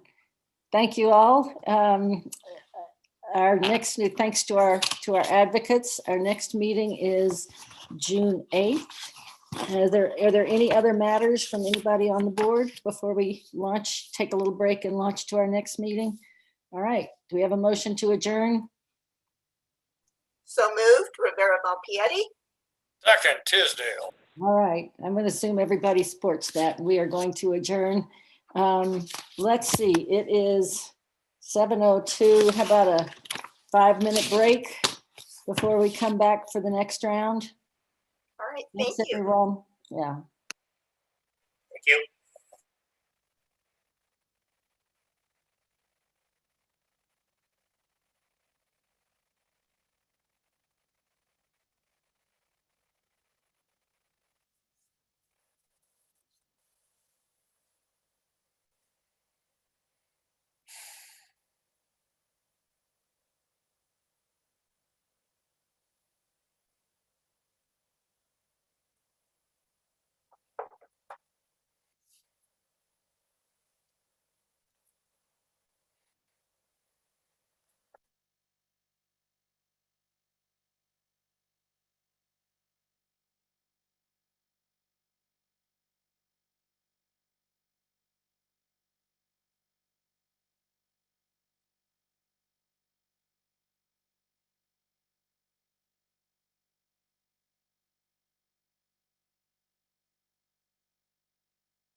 Nikki or John?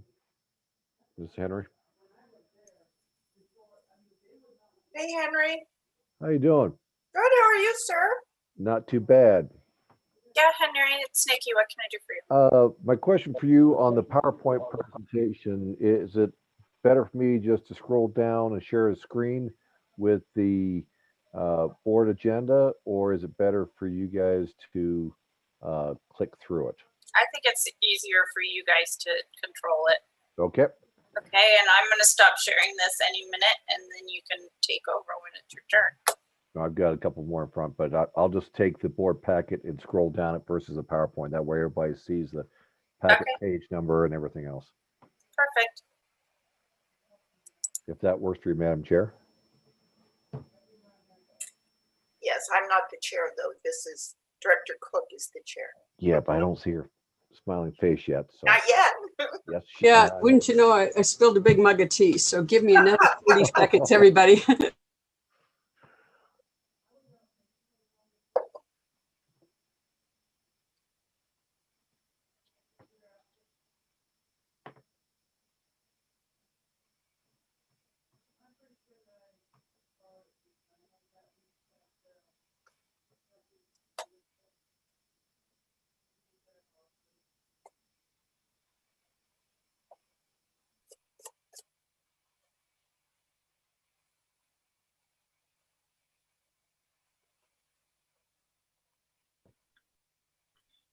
While we're waiting, does anybody know when the building that's being constructed around our headquarters is going to be completed and opened? Some of it's open now. Yeah, I can show you if you'd like. It's just outside. Look at it from my office or the building across the street. The sidewalk is open. T-Mobile has moved into the first floor. It looks like they're getting ready. Donner Boots are on 16th Street. Their sign is up, and I think Chase has a sign up on the other side. Yeah, Chase is open on 17th and Blake. What about the parking? That's where I was going to go. The parking should be back in our hands in May. Hey. Yep. Yay! Yay! Hip hip hooray! Now, is this a real May, or is this a May really means June or July? This is the first date I've shared with you. It started November, and they've been putting it off for a month through. But this is looking pretty promising. As you see, there are people moving into the building, so yeah, they need their parking. So I feel pretty good about May, and if it goes to June, I'm only wrong once. Versus right, so we could call November, it May-ish, right? Exactly. Spring of 2021. Oh, good. Okay, if everybody's ready, I'll go ahead and call to order the Planning, Capital Programs, and Fast Tracks Committee as of 7:10 Mountain Daylight Time. And I would respectfully ask everybody attending the meeting to be sure you're still muted unless you're recognized to speak. Now, just in case the committee meetings are posted separately, I always like to read the first part of the script. So thank you all for joining us this evening. Please note that under the current circumstances, the official meetings of the RTD Board of Directors are being held remotely in the interest of public health, safety, and welfare. For the immediate future, the official meetings of the Board of Directors will be held via Zoom and will be audio and video recorded. The meeting recordings, along with the unofficial minutes of the meetings, will be posted as soon as practicable on the board's website.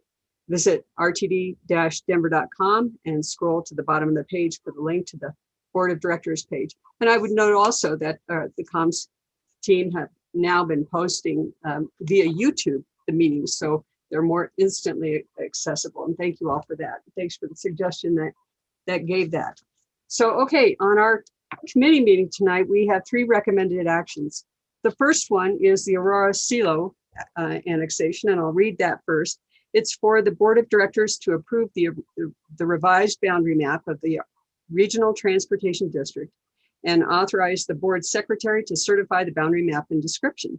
It's further recommended that the newly annexed area to RTD pursuant to the provisions of CRS 32-9-106.61B be included in Director District F, that is Director Broom's district. Do I have a motion? So moved, Michelle. Okay, Second, Rivera Malpiedi. okay. Motion and a second, and then I have a presentation here by Chris Quinn, it looks like. Is Mr. Quinn on the line?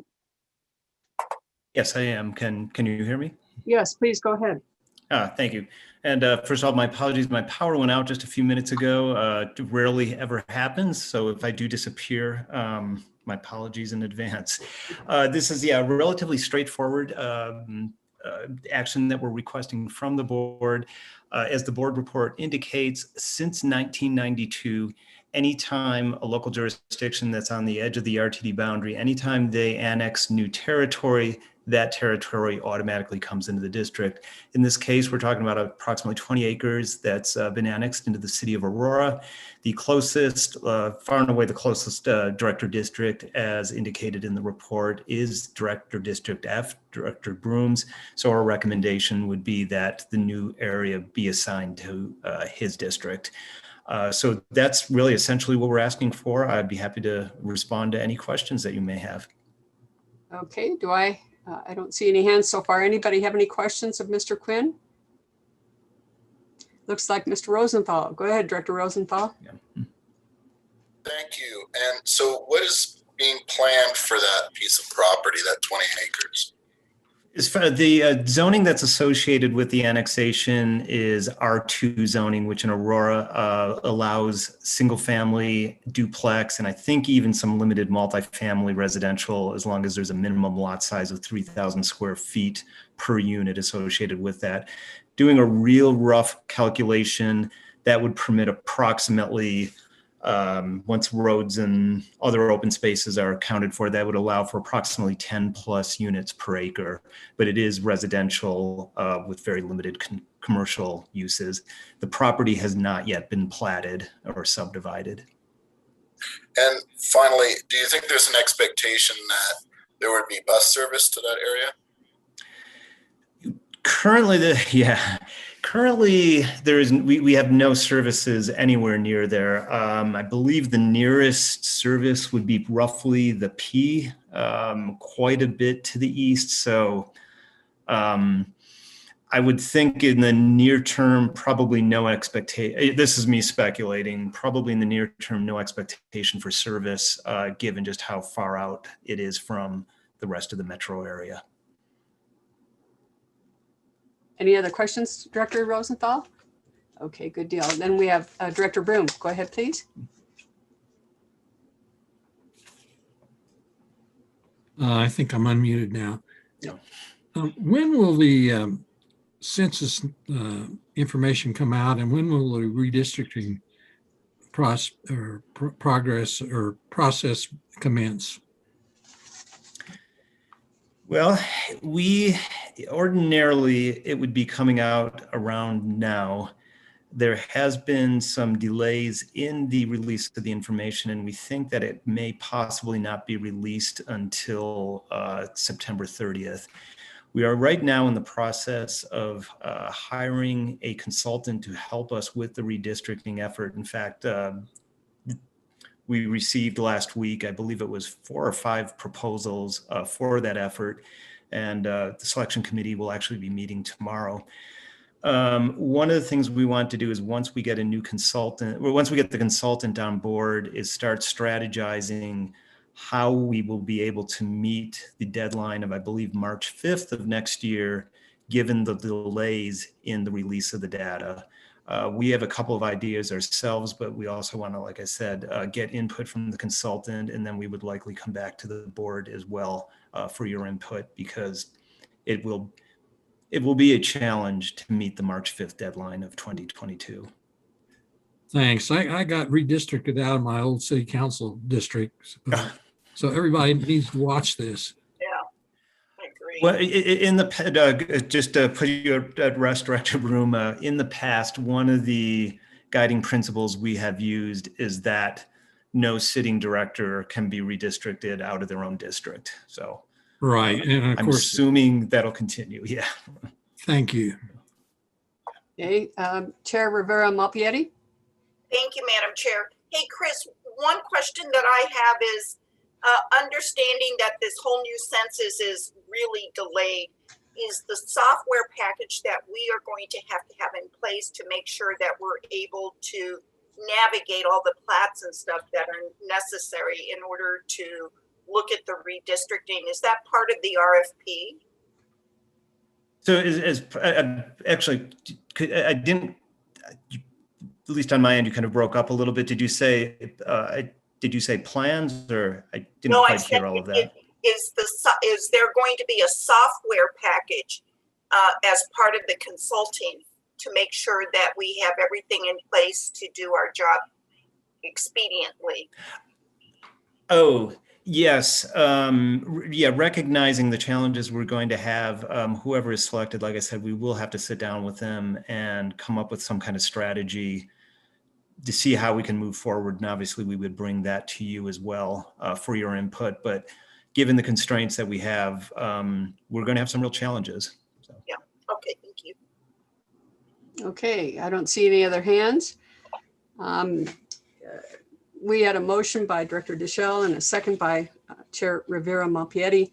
And it looks like it's a pretty straightforward issue. And so what I do is ask if there is anybody opposed to the motion. Please say your name.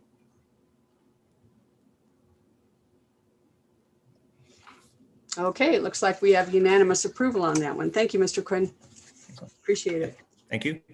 All right, our second one is about the RTD Reimagine Guiding Principles. So let me go ahead and read the recommended action. It's for the Board of Directors to adopt guiding principles to create a framework for decision-making for the mobility plan for the future element of the Reimagine RTD project.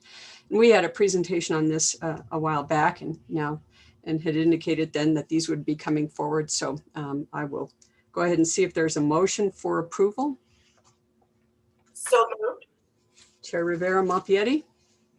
Second, Bouquet. Okay. All right, we have a presentation here, it looks like, by both General Manager and CEO Deborah Johnson and Assistant General Manager Bill Van Meter. Go ahead, Ms. Johnson. Thank you very much, Director Cook. Deborah Johnson, General Manager and CEO. As you stated in your opening remarks, we had the opportunity to have a discussion around the guiding principles as it relates to Reimagine RTD, which is more or less a comprehensive operations analysis. And in relationship to the guiding principles, since the time in which we presented this, there's been ample discussion that was had amongst our advisory committee and technical working committee, which Mr. Van Meter will speak to. At this juncture, I just want to briefly remind you all of the guiding principles and the intent for said guiding principles relative to those being the foundation upon which decision making should be had when we look at our various aspects of planning our core business function. So when we talk about mobility for all intents and purposes relative to what that really means, we're trying to look at it from the vantage point of enhancing the quality of life. When we speak about equity in this sense, I want to be clear in what the intent here is, which is more or less public transit, if I can speak, public transportation being the great societal equalizer. As we know, a lack of public transportation can have a disproportionate impact on working in low-income communities. And so when we talk about public transport, it is the vehicle in which can provide people to higher educational opportunities and places of business and things of the like. When we talk about the financial aspect, we're looking to be good stewards of taxpayer dollars and leveraging our resources in a prudent manner. More or less partnerships are paramount, be they public or private. As we look to, leverage this going forward, we need to look through the lens of seeing things as being complementary and not competing as we look to enhance service to our entire region. And then workforce, as you know, Ms. Tanilla spoke about in the previous meeting, the whole aspect of our People Moving People campaign. Well, that's what constitutes this organization. Without people moving people, we couldn't serve other people. And so as we go down this road, we have to ensure that we are leveraging the great ideas and we're taking that first and foremost top of mind as we leverage various options as we look at our components of service delivery. And last but not least, sustainability should be top of mind as well as we look to ensuring that we are doing our due part in reducing the carbon footprint. So with that as a backdrop, wanted to ensure that we were cognizant of those facts because that basically for me in my role are the key foundations, the key foundation that we should be utilizing. So with that as a backdrop, I will yield the floor to Mr. Van Meter, who could speak more specifically about he and his team's work relative to our respective groups in reference to reimagining the Regional Transportation District. Thank you very kindly. Mr. Van Meter. Thank you, General Manager Johnson. This is Bill Van Meter, Assistant General Manager for Planning. So as noted in the board report, the Reimagine RTD Technical Working Group and the Reimagine RTD Advisory Committee reviewed the draft guiding principles on March 10th and 11th. We received favorable feedback about the proposed principles at both meetings. Most of the discussion and comments centered around an interest for more details or specificity to be added to the guiding principles. The team's response is that this can and will be accomplished in the future through the development of specific outcomes, strategies, and metrics for each guiding principle, which are future steps once the guiding principles are established. Just to give you a recap of some of those specifics and topics that were discussed at the Technical Working Group and Advisory Committee. Topics that were discussed included efficient and fast service, service coverage, economic growth, development, and access to employment centers, goal or desire to increase mode share, transit mode share, and interest and concern about workforce health and well-being. There was also a suggestion that we could consider adding an additional guiding principle on economic development, and some members perceived some potential conflict or tensions between some of the guiding principles. So the team's approach to addressing those specifics is that, one, we do not see a conflict between the principles or a tension, and we're confident that these guiding principles set a framework that will, as I noted, allow us to develop specific outcomes, strategies, and metrics to address the topics that were discussed. And we do not think that adding a separate guiding principle on economic development is necessary or appropriate. The issue of access to large employment centers, which was the primary issue that was raised at the Technical Working Group meeting, can be addressed under the mobility and other guiding principles. We're not saying ignore it, just doesn't rise to the level of a guiding principle. So in summary, we receive favorable feedback on the guiding principles and have a plan to address the specific comments that were received within the Reimagine process as we proceed. So wanted to make sure you heard those comments and input from those two working group and committee. Okay. Thank you.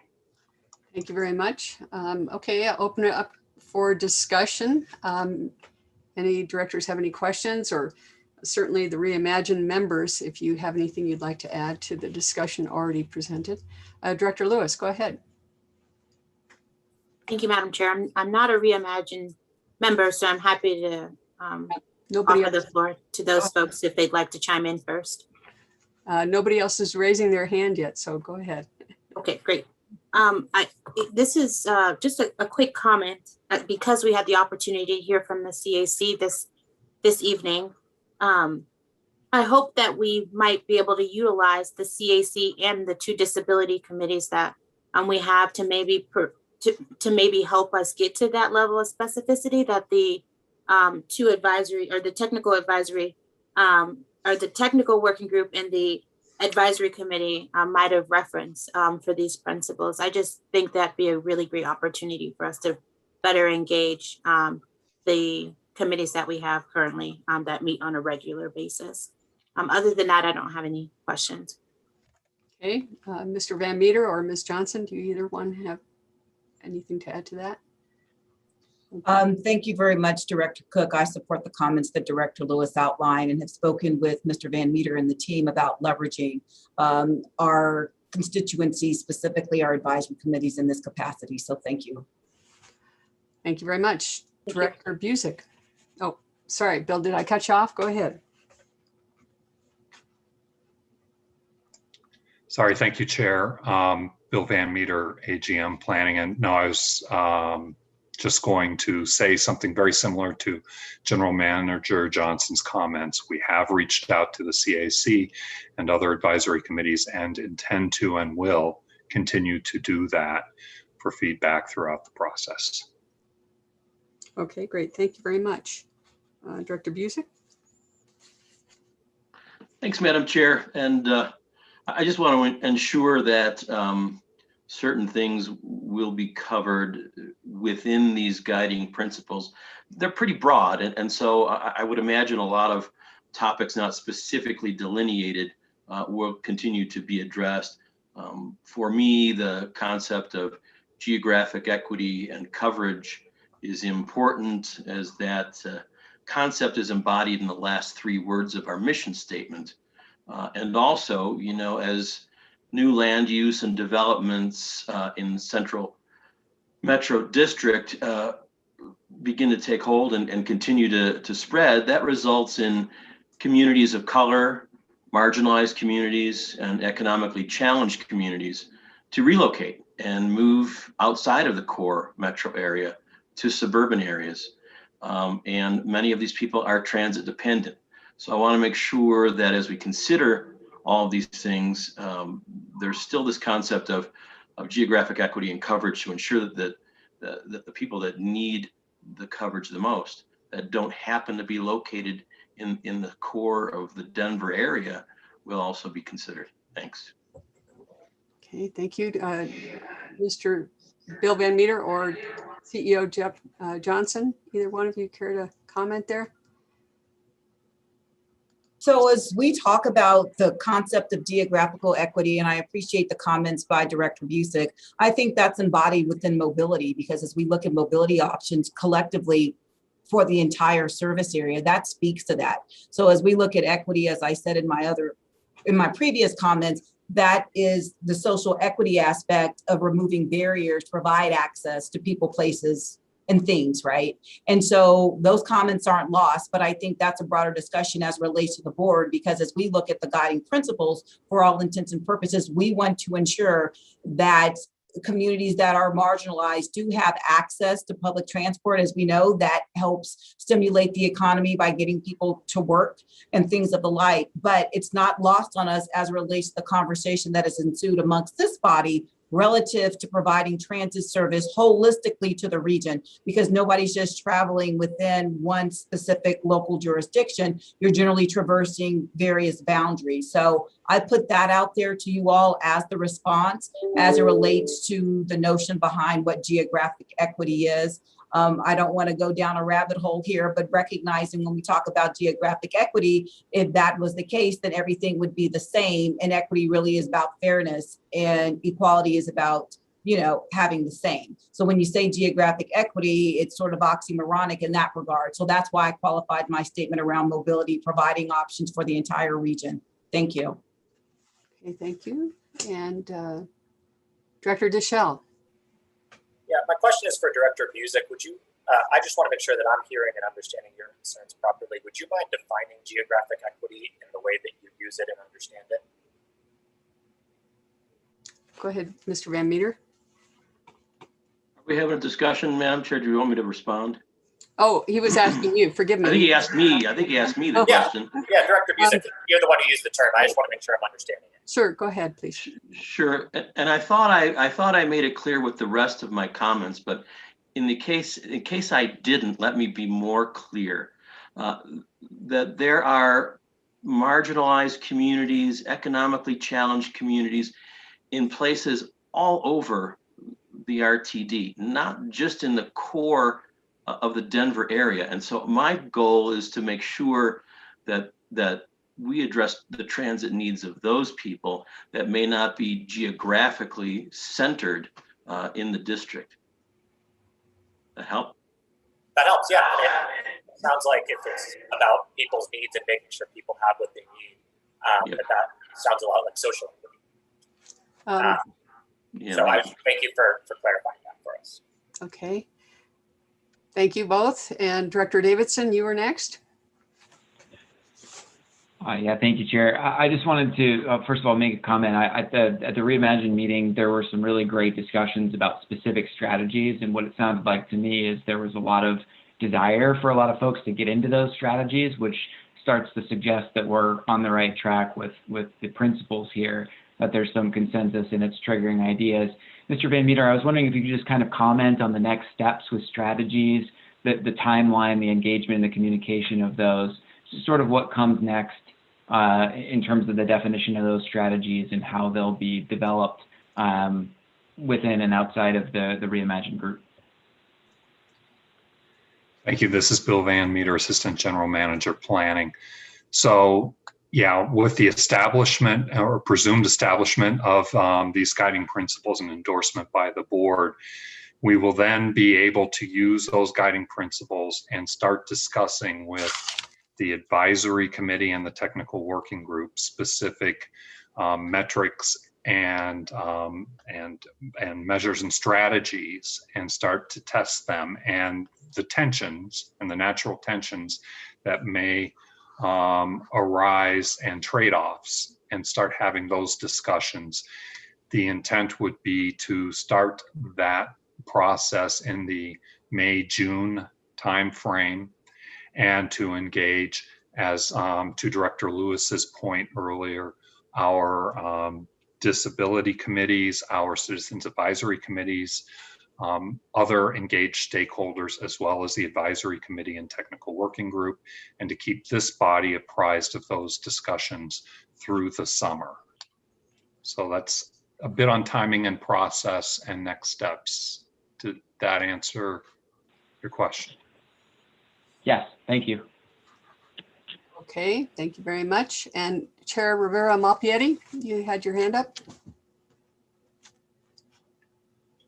Nope, you're still muted. Sorry. Thank you, Madam Chair. I put it down because I think the discussion's been very good.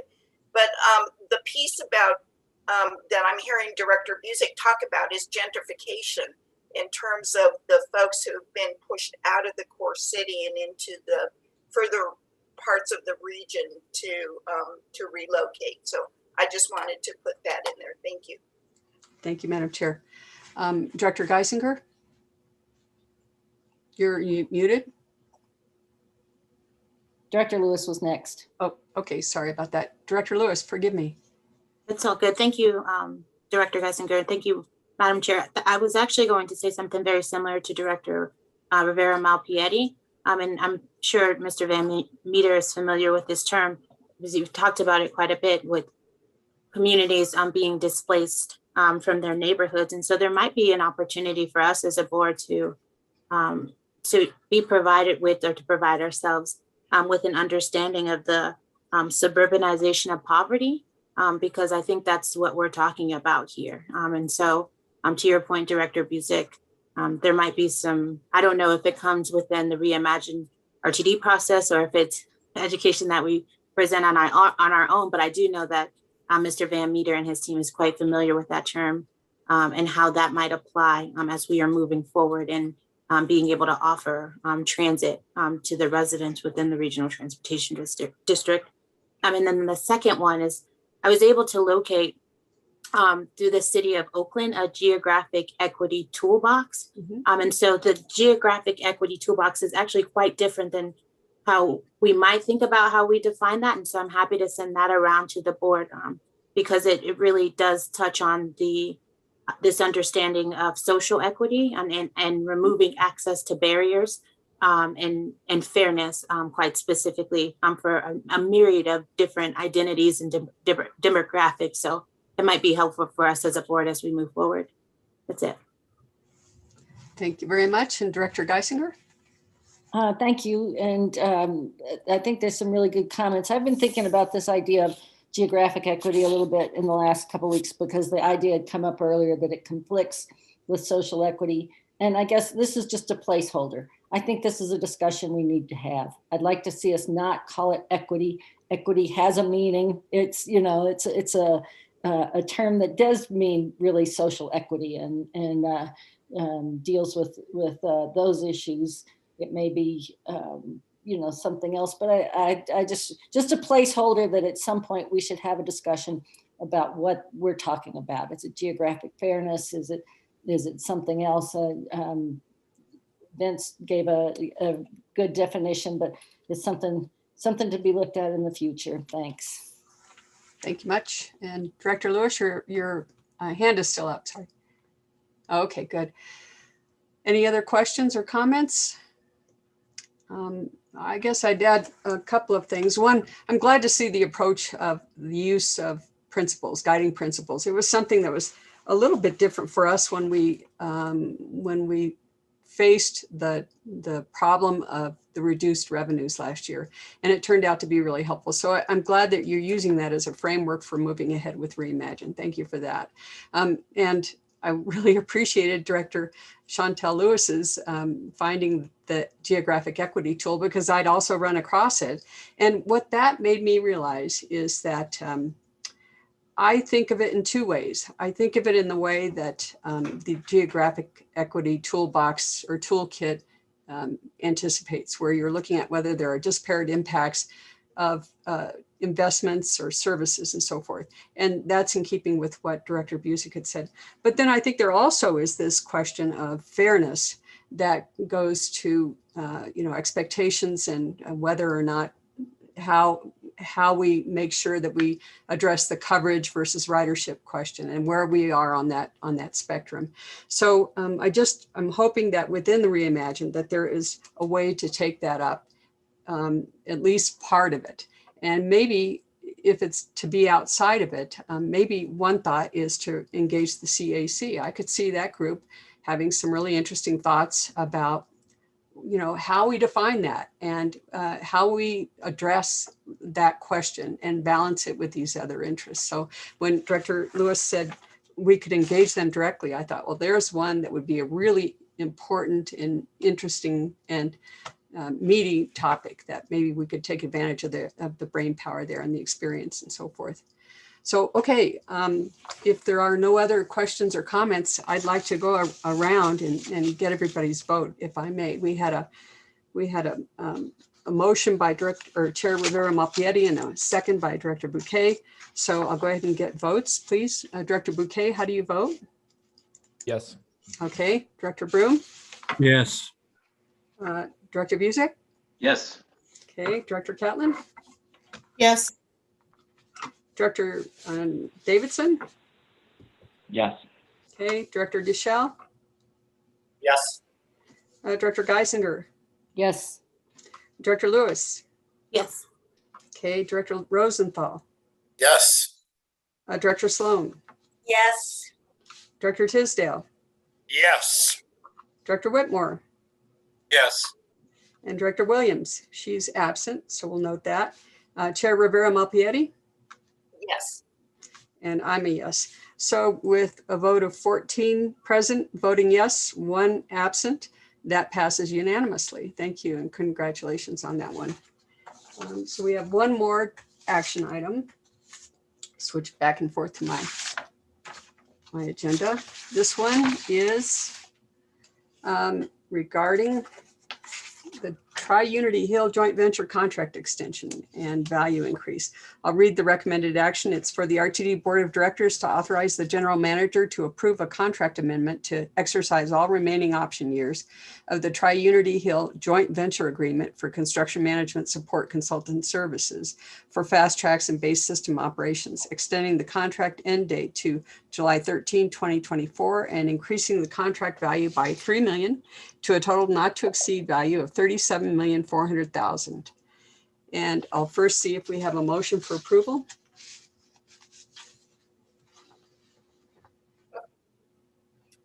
So moved, Whitmore. Second, Broom. Okay, thank you very much.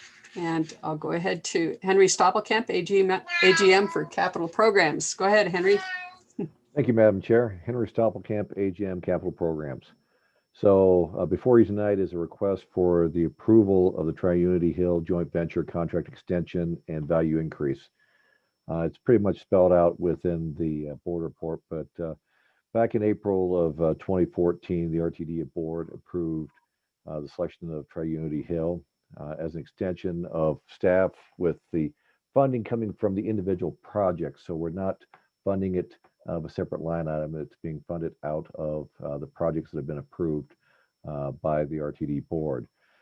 This was for a 6-year contract with 4 one-year options. We've exercised the first option, but now we're in the closing phase of several of the fast tracks corridors, and it's critical to retain the team that worked through the process so we can close out those projects expeditiously with the right information.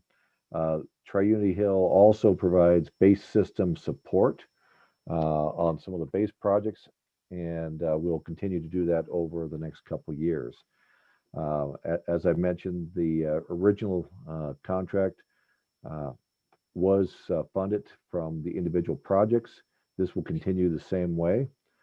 So the bottom line is the request for the approval for exercising the option years into 2024 and increase the contract value by $3 million. With that, any questions? Thank you. Director Deschel, go ahead. Yeah, thank you so much. And I have a few questions. The first is, I'm assuming that they need to stay on because our other projects ran late. And in that case, are we receiving liquidated damages or other offsets from those developers so that we don't need to keep coming out of pocket for this extra $3 million? May I, Director Cook? Oh, yes, please go ahead. Okay, great question. Some of it is tied into contracts running longer. The big one is the North Metro. So Tri-Unity Hill has been a key member of our team on that project. We are tracking the costs associated with it, but unfortunately on that particular project, the liquidated damages are only $300,000 for the entire project. But we are tracking, and if we can regain those funds, we will be doing so. But as of right now, this is just a continuation to close out the projects. A lot of the activities would have happened a couple years ago or now. It's the same activity. We don't get paid for an annual salary for the individuals, only the work that they provide. So there has been some that have dropped off the project and then have come back onto the project. Okay, Director Deschel. Yeah, a follow-up question, which is, we had an original not to exceed or GMP of 15.1 million, and now we're at over 100% of that with this increase to 37 million. And maybe General Counsel Snyder can talk about this, but what are we doing to sort of prevent these, what I view as cost overruns?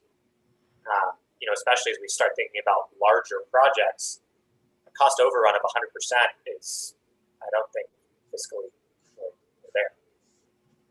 Well, I would say that it's not necessarily cost overrun, it's adding additional work to the contractor as far as other projects. There has been definitely cost overrun on the North Metro corridor, but overall, this is adding additional work, and that's what it was entailed for as an extension of staff. So whether we provided the work to, or they provided the services to us, or we go out on the street, we still needed the additional support for the RTD staff. Okay. My last question, which might just be my inability to count. We had a 6-year contract in 2014. We approved a 1-year extension last year, which puts us 2021. So is this action asking us to authorize and exercise the 3 remaining options to get us to 2024? That's what we're asking for, the 3 remaining options, so we don't have to come back to the board next year for probably another $900,000. It works out about $1 million a year to clean up these projects. But it's a step just to go ahead and wrap it up so we don't have to come back to the board.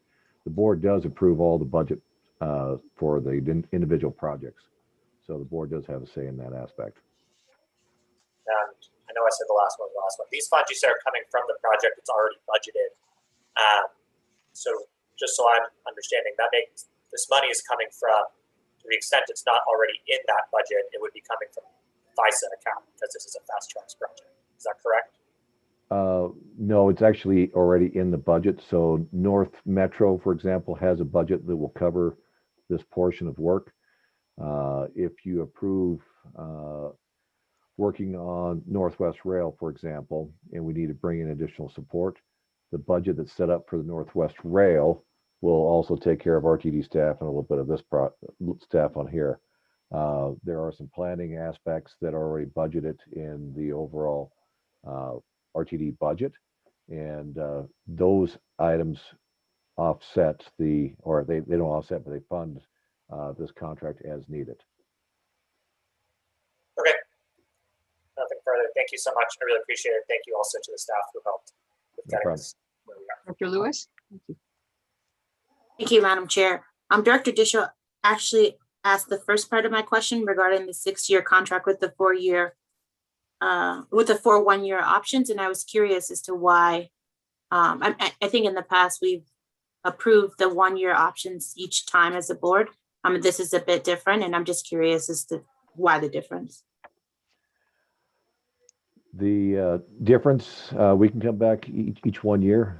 We figured that as we're wrapping up the projects and closing them out, we'd like to reduce the dependency on the contractor, but it's more of a procedural than anything else. You're already approving the budget for the various projects. So we thought that this may be a way to speed up the process and take one more thing off of your plate. But we can do a 1-year option and bring it back every year if that's the desire of the board. I don't know what the board desires, but I do have one follow-up question for you, Henry. Is the assumption, well, you said to Director Dishel's question that it was more work that was being added to the contract. And so is the assumption that in the years that we would pre-approve that work would remain steady, or are you leaving room within the contract in the event that more work is needed? I'm just want to better understand. So what we did is looked at the next 3 years of projects that we know we need the support from, and projects that we believe that may arise. Northwest Rail is one example. So we have put some funds aside, and if those projects happen, then we will use that project budget to pay Tri-Unity for the support. One of our challenges we've had in the past is we've reduced staff and closed out projects. We've had to rely on especially Tri-Unity for document control, scheduling, and claim support for a couple of our projects. But with the looking ahead, I do not believe we'll have to come back to the board. And our goal would be to, depending on the workload in a couple of years, to go ahead and go back out on the street for another support contract. Understood. And so you said that the project in the next 3 years would be winding down, but the ask right now is for 3 years as though that would stay steady. Am I understanding that correctly? It's contract authority. So we sit down with our contractor every year, the consultant every fall, and we look at the workload that is needed for the following year, and we do a change order to their contract based on the needs going forward. And so as far as that goes, it is not steady. Most of the work should be completed on North Metro and close out this year. There's some before and after studies that may be required. There's some in here for TOD support. We've got some line items in there for Northwest Rail if we need it. If we don't use the contractor to do, if we don't do a particular task, the contractor does not get paid for that task. So this is a not to exceed on a work order type contract. Okay. Thank you so much. I appreciate it. Thank you. Director Broom? Thank you, Madam Chair. Henry, how many more lines do we have to close out? I know the R line still needs to be closed out, but how many lines are there that still need work? So the R line, we're down to a little bit of right of way for exchange of right of way, and then that project is closed out. The Eagle project, there are a couple open items on the construction side and balancing out the grant funding, putting the appropriate line items where they need to be and closing that out for the construction. And then that kind of rolls into the operation side. And then we've got Siri, Southeast Rail Extension. We are actually talking with the contractor for final acceptance in the next month or so, and a couple IGAs, and that one should be wrapped up. And then we've got, I think we're down to about 10 punch list items on the North Metro, some as-bills that to be turned over, document control, and that one will be closed out probably within the next 6 months. Okay, thank you. Okay, Director Lewis, your hand's still up. Do you have any other questions? Okay, and that's good for you, Director Broom? Yes. Okay, great. All right, with no further discussion, I would go ahead and proceed to the vote. And let me just ask if there are any opposed, please announce your name. Director Deschel, okay? Yeah, opposed. Okay. Dr. Lewis. And Director Lewis. Let me just go through, okay, since we do have, it looks like it'll be a split vote. So going from the end, Director Whitmore. Yes. Okay. Director Tisdale. Yes. Director Sloan. Yes. Director Rosenthal. Yes. Director Lewis. No. Okay. Director Geisinger. Yes. Director Deschel. No. Okay. Director Davidson. Yes. Director Catlin. Yes. Director Busick. Yes. Director Broom. Yes. Director Bouquet. I'm a yes. Chair Rivera Malfietti. Yes. Okay, and I'm a yes also. And so with 14 present, 12 voted yes, 2 voted no, the dissenters being Director Lewis and Director Deschel. So that passes 12 to 2. Thank you very much, everybody. All righty, that's it for our action items. We move on to discussion items, and the first one is emergency preparedness. And this is in the wake of the Texas loss of power. Director Broom requested an update about our own emergency preparedness in that event. So the staff have gone ahead and prepared a good update for us. Go ahead, Mr. Henry Stoppelkamp. So once again, thank you, Madam Chair. Henry Stoppelkamp, AGM Capital Programs. As the chair mentioned, this is to address the question that Director Broom brought up on the February 9th customer service meeting, dealing with the cold snap that we had here in Colorado and down in Texas. So what I tried to do was put together an outline that is provided in the board packet on starts on page 89. And I'll go through it real quick and then open up for discussion.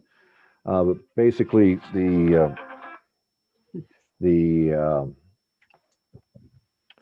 design parameters for Texas and Colorado are different.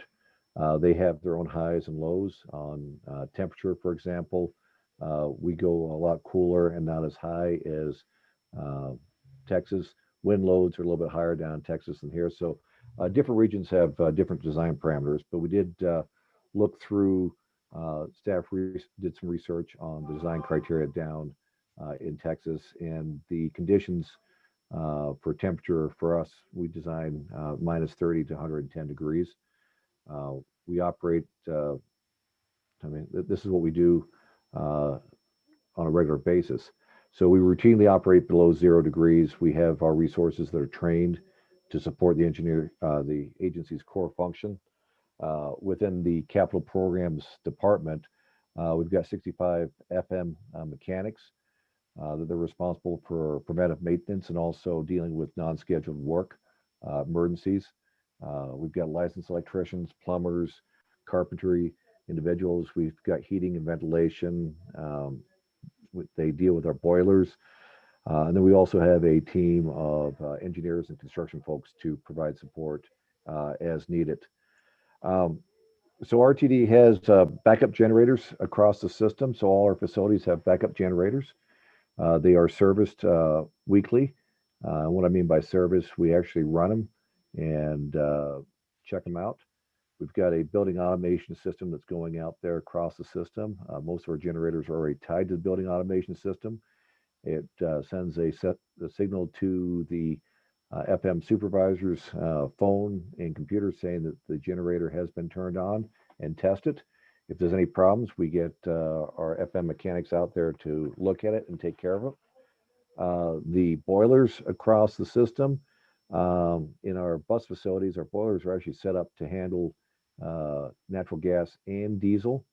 So during that cold spell, Excel reached out to us ahead of time and said, could you transfer from natural gas and go on to diesel? We have diesel storage tanks out there. The backup generators do cover the fueling for the buses and the generators. So we switched over, had no problems.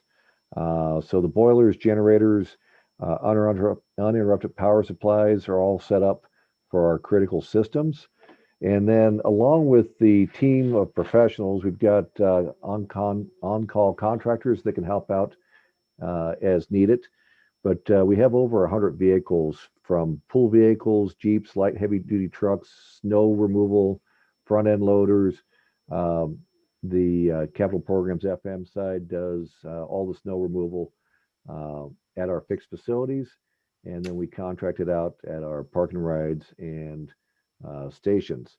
But we do have a lot of equipment and trained operators for that equipment. And it's all backed up by several documents that outline the roles and responsibilities. We've got a FM facilities maintenance plan, a snow plan, and we do also have a capital programs standard operating procedure for emergency situations. So with that information, are there any questions? Director Broom, your hand's up. Nope, you're muted.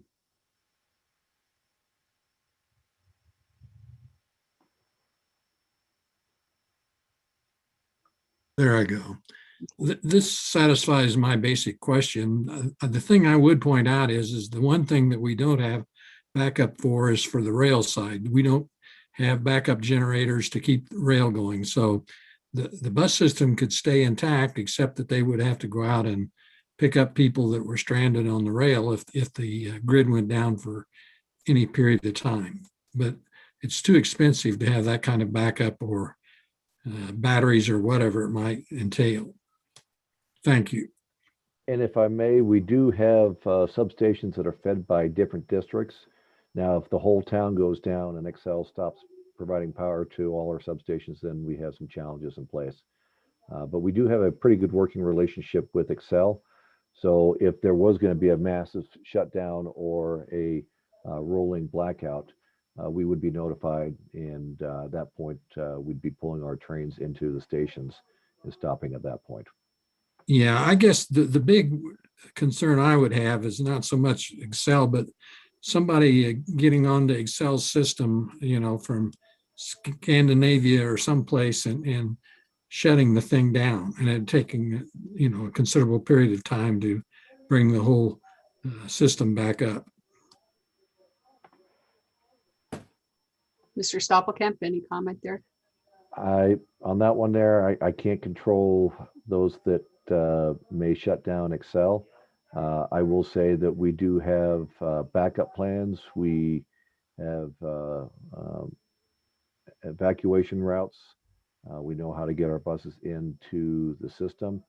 And so our goal would be to pull our patrons off the train in a safe, reliable manner. But on this particular one, we really can't control that aspect. Okay, thank you. Any other questions, Director Broom? No, thank you. Okay, thank you. Director Davidson. Yeah, thank you, Madam Chair. Thank you, Director Broom, for asking the question about rail. It was one of the questions I had. Mr. Stoppelkamp, thanks for the presentation. and going through this. I think it was not long after Director Broom asked me this question that we had that big snowstorm, and great job to the team and everybody at RTD for everything that was done there. That was living proof. I think you touched on it at the end there, Mr. Stoppelkamp, but do we maintain a series of updated process maps for all of the different types of disasters, basically flow charts that the team follows? I'd have to turn that over to Mike Meter on the emergency response side. That's our COOP plan. So there is a COOP plan that talks about emergencies. As far as every scenario, I would say we probably don't have for every scenario, because as soon as I say yes, you'll say what if, and we may or may not have that. But we do have procedures in place, cell phones, communications back and forth. So it looks like Ms. Johnson would like to say something, or Mike Meter. So thank you very much, Mr. Stoppelkamp and Director Davidson, for your question. In reference to Mr. Stoppelkamp's comment as it relates to a COOP, for those that aren't familiar, it's a continuity of operations plan. And having spoke with Mr. Meter, we do have opportunities to leverage a continuity of operations plan and work with our jurisdictional partners. We've yet to have it at a place which I would deem satisfactory, but in reference to what has been outlined by Mr. Stoppelkamp, if in fact we were to have a winter emergency or some other inclement aspect, we would be able to weather the storm, pun intended in my remark. So as we look at continuity of operations going forward, we are going to leverage that and work towards something more efficiently, whereby we can actually do in-service drills relative to working with, emergency responders and things of the like. So we would be at the ready and have an understanding. I pose questions as it relates to government emergency telephonic system, what we call GETS cards, working with satellite phones and all those other aspects of which we need to work towards here at this organization. But I think this is an area of opportunity for us as we proceed. Thank you. Director Davis. Thank you very much. Thank you. That's good. Thank you. Okay, any other questions or comments on this item? Okay, and thank you again, Henry, for bringing, for following up on Director Broom's request. It is timely and important, so appreciate that very much. Okay, next item under discussion is the Northwest Rail update, and this stemmed from our study session on February 9th, and you'll recall we talked about the Northwest Rail and the need perhaps for updated figures and ridership, and that was where the agreement coalesced. And I think in Director or in CEO GM Deborah Johnson's words, we have a changed landscape, and given all the interest around this, it made sense to revisit it with studies that bring it up to the 30% level or something. If I'm misstating that, forgive me, but I'll go ahead and turn it over to you all, and thank you again for following up. Thank you very much, Madam Chair. And once again, good evening to all of you. As a follow-up to our February 9th, 2021 study session focused on the Northwest Rail Corridor, which was the first of many conversations about how we can create a path forward, I committed to this body I would work in earnest and engage with our stakeholders, elected leaders representing the corridor, the governor, and our congressional delegation. Hence, several interactive sessions have taken place since this board last discussed this project, back in February. I, along with Bill Van Meter, the Assistant General Manager of Planning, met with the Chair and Vice Chair of the Front Range Passenger Rail Commission and offered that we could enter a memorandum of understanding, iterating our commitment to work in collaboration as we collectively identify solutions. Please note, for the record, no such MOU has been leveraged at this time. Mr. Van Meter and I took part in a meeting convened by Governor Polis's office to discuss this project, which included the BNSF, Front Range Passenger Rail, in addition to CDOT. Several engagement sessions were held during the month of March with jurisdictional stakeholders that include Mr. Van Meter, Mr. Stoppelkamp, as well as Vice Chair Geisinger and Director Davidson, contingent upon the jurisdiction in which we were meeting, as well as myself. The culmination of these engagements, along with input from the board, has helped map our path forward, which will be shared with you this evening. I am joined by Bill Van Meter and Henry Stoppelkamp, who will give the presentation regarding our path forward. I want to publicly thank them both and their respective teams for the hard work put forth in developing this path forward in the presentation you're about to receive this evening. I would ask all of you to hold your questions until after Mr. Stoppelkamp's presentation as to enable a more robust and engaged dialogue. Thank you in advance for your cooperation. And now I will yield the virtual floor to Mr. Stoppelkamp. Thank you very much. Go ahead, Henry. You're on mute, Henry.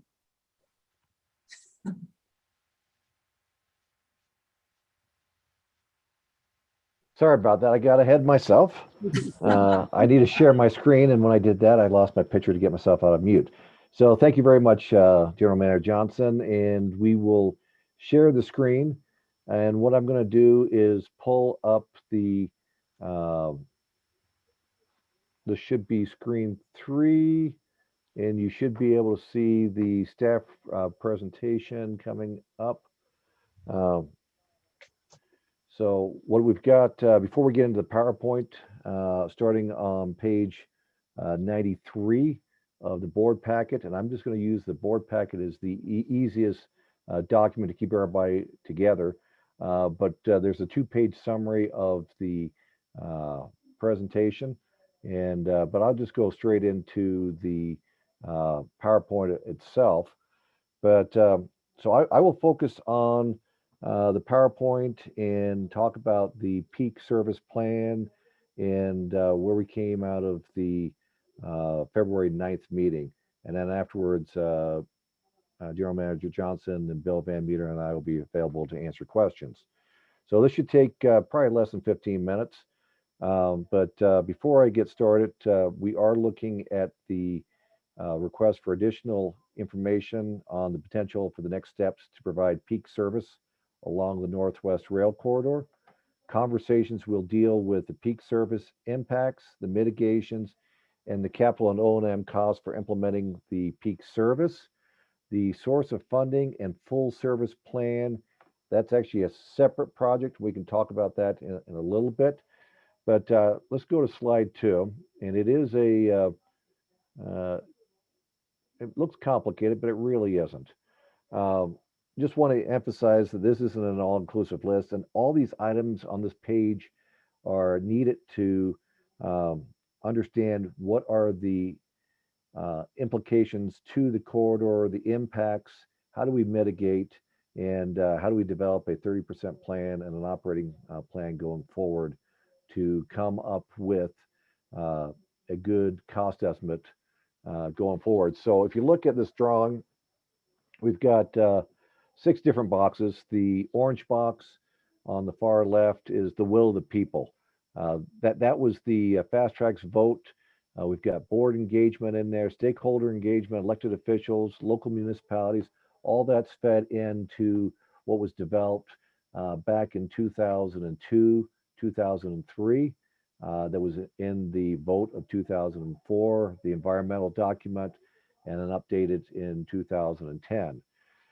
In the silver, planning and approvals, we need to update the travel forecasting, identify the travel market, work with the municipalities on the crossing station location, the Front Range MOU that General Manager Johnson mentioned, an item to look at, interface with the FTA, FRA, United States Army Corps of Engineers. So we've got those items that we need to look at. On the operations side, in gold, facility maintenance, a location for that, vehicle technology, peak, the operating plan. So that includes the peak and full service. As I indicated, that we're looking really at the peak service, but we don't want to do anything in this exercise to preclude the full service build out. So we need to have the basic understanding of that. Who's going to operate the corridor? What type of vehicles we're looking at? All of these things need to be answered, and they will feed into the end product of this exercise. Also, we need to look at what agreements are out there, the staffing, the property rights that we need, funding, which we'll talk about in a minute, and the procurement process. In green, you've got the BNSF. They are a key player in this exercise. We're looking at operating over their corridor. We need an agreement in place for operating rights, the location of the passing tracks. We had a really good meeting with them a year ago, February, in Fort Worth. They've done some modeling for us. We need to update the modeling, talk about corridor maintenance. And then on the funding side, this exercise is necessarily going to come up with the sources, but identify some of the key elements. So as we go forward, we know what we've got out there and what are the partnerships that we can leverage. So with that, prior to 2010, as mentioned, the landscape has changed. So we started putting together the major investment study in 2001, generated the fast tracks plan, several different studies before 2010. So if you think about it, we're 16, 17 years out of the original assumptions on the US 36 or the Northwest Rail Corridor. So with that, takes us into 2010 when we developed the environmental evaluation. That was the outline going forward, but we didn't have the funds to move the project forward at that time. We did sit down with the BNSF in 2011 and 2013 and prepared plans for the corridor for the full build out. This included a double track scenario from Denver all the way to Longmont. We still didn't have the funds, and we entered into the NAM study, the Northwest Area Mobility Study, which was a joint venture between the corridor stakeholders and RTD to look at what could be done along the corridor. Still in 2016, we didn't have a path forward. The peak service, or the peak period service concept emerged as a recommendation from the community, and the questions were asked: how do we minimize the overall cost? How do we keep the BNSF improvements down to a minimum? And so that's kind of what we're going to talk about a little bit more today, and that you saw on the 9th. Things that have happened, technology changes, demographics, noise and vibration, the traffic modeling, the travel shed, the ADD on the arterials, the at-grade crossings. That's all changed since 2010, and we need to reevaluate. So in a nutshell, the peak service concept, this was brought up back on the 9th, but just to get everybody on the same sheet of music, we're looking at 3 trips in the morning from Longmont to Denver, and in the PM, 3 trips from Denver to Longmont. We currently have 9 miles currently in operation between Denver and Westminster at the 72nd station. There's 35 miles remaining, and then the travel time from Denver to Longmont is anywhere between 60 and 70 minutes, depending on the number of stations, the vehicle technology, and any improvements we make on the BNSF alignment to increase the speeds. And we are looking at diesel technology on this corridor. So we've got partners in regional collaboration opportunities out there, and folks that we need to include as part of this process. The communities along the corridors, the BNSF, the U.S. Army Corps of Engineers will probably have to do the environmental clearance, and then the wetlands through the Army Corps of Engineers, FTA, FRA, CDOT, and then we've got the Front Range Passenger Rail Commission and Amtrak. And on the right-hand side of the page, you can see the corridor that they're looking at for those 2 projects, and we'll get into that in a little bit more. But the big exercise we've done throughout March, as Ms. Johnson pointed out, was the jurisdictional stakeholder outreach. So we reached out to several of the jurisdictions along the corridor, met with them for about an hour each, and the frequently heard themes pretty much from most of the jurisdictions. The first one is the frustration. They've paid into the Fast Tracks program, but no Northwest Rail. Activities, schedules to complete the activities, timelines. They want to know what it takes to implement service on the corridor. What are the key activities, and when will it be taken care of? Peak service and BRT along Highway 119, Highway 7, and 287 is not interchangeable with a full rail build out. That came up, and they are not saying that the peak service and BRT replaces full rail. They're still looking at that commitment. Strategic investments and interest along the corridor. How do we improve BRT and the rail? What does it look like? And then the last two on here, this gets back to the FISA that I believe one of the board members mentioned that the corridor would like to see RTD leverage the FISA funds to pay for the 30% engineering work and the environmental work. And then the last one is the corridors would like the RTD board to support the BNSF alignment as the preferred alignment for the front range rail service. So that takes us back to this slide that covers the key elements that we need to understand in order to talk about the impacts that the communities will face with the, and when I say impacts, for example, quiet zones, what does that look like? What do we do for the at-grade crossings? What are the modifications? If we put up noise walls, what are the impacts associated? So we're looking at impacts and mitigations, and then also what is the ultimate cost for peak service, and then the O&M cost, and then the involvement through the various elements. And this all feeds into, with the local jurisdiction comments, into slide 9. This is the options going forward. We've got some key elements: the planning and environmental review, the engineering and project development, the level of community engagement, how much we're going to spend as far as effort reaching out to the community, the schedule, and then the ultimate funding needs. So the level 1 is basically taking what was put out in the original 2004 and 2010 environmental evaluation and the BNSF plans that we received in through 2011 through 2013, and develop a peak service off of that. Very low level of community outreach or dusting off the environmental. The timeline for that, somewhere between 12 and 18 months from the notice to proceed.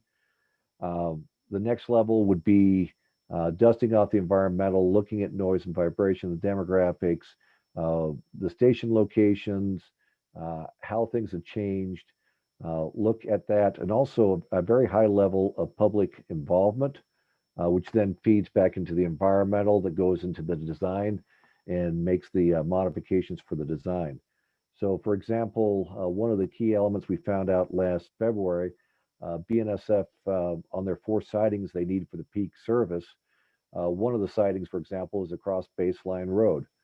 Well, if they're going to park a train there for 10-15 minutes as we go by, it shuts down Baseline Road. Do we grade separate, or do we move the crossing? What are the impacts associated with it? So those are the things that on the level 2 we'll dive into and try to mitigate as many of the issues that are brought up by the community. The schedule for that would be about an 18-month to 2-year process from notice to proceed. And then the level 3 would really be reevaluating the whole corridor and doing a full-fledged update on the environmental documents, look at all the assumptions, and figure out where we're going along for that corridor. So along the bottom is the funding needs, about $2.5 to $5 million for level 1. On the level 2, about $5 to $8 million, and then a level 3, 8 to 13. And those are ranges that will be fine-tuned over the next couple months as we define the scope of work for a consulting firm to come on board to help us answer the questions for the community and finish off the 30% plans, and then come up with an overall cost estimate.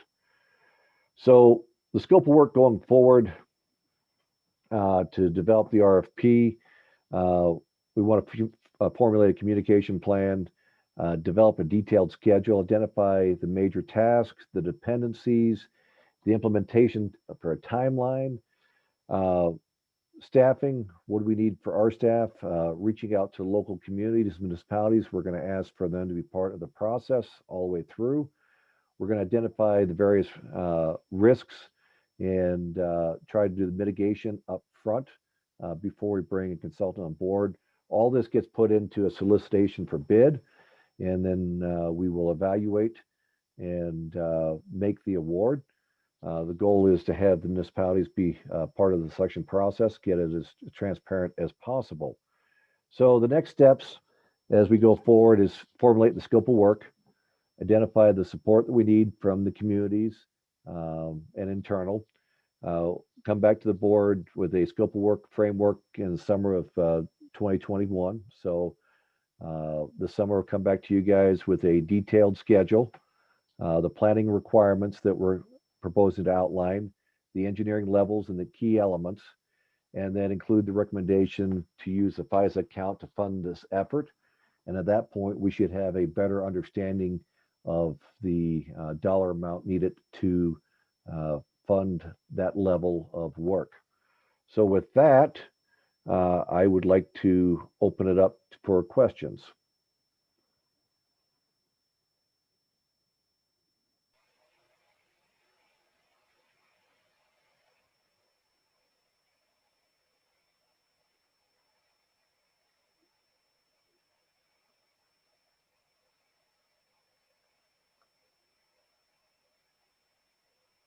And Chair Cook, you're on mute.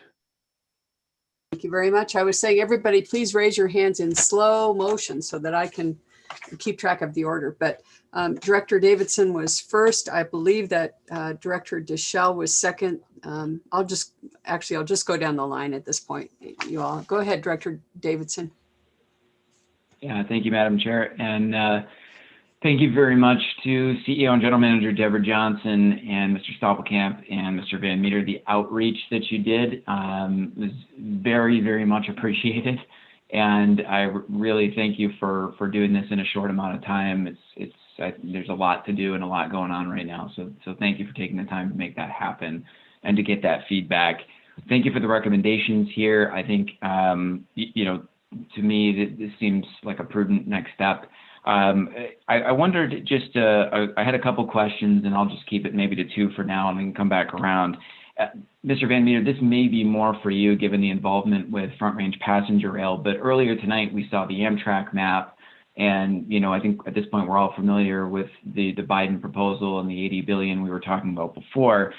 I wondered if you could just comment on the level 1, level 2, level 3 different plans. What may or may not be reusable with a partner if we were to enter into some type of agreement or an MOU that Ms. Johnson mentioned before with Front Range Passenger Rail, or if we were an operational partner over time with Amtrak, what, if anything, is reusable? And maybe second to that question, how do we make sure that we're working alongside them and stay aligned to maximize our opportunity for federal dollars if those should materialize?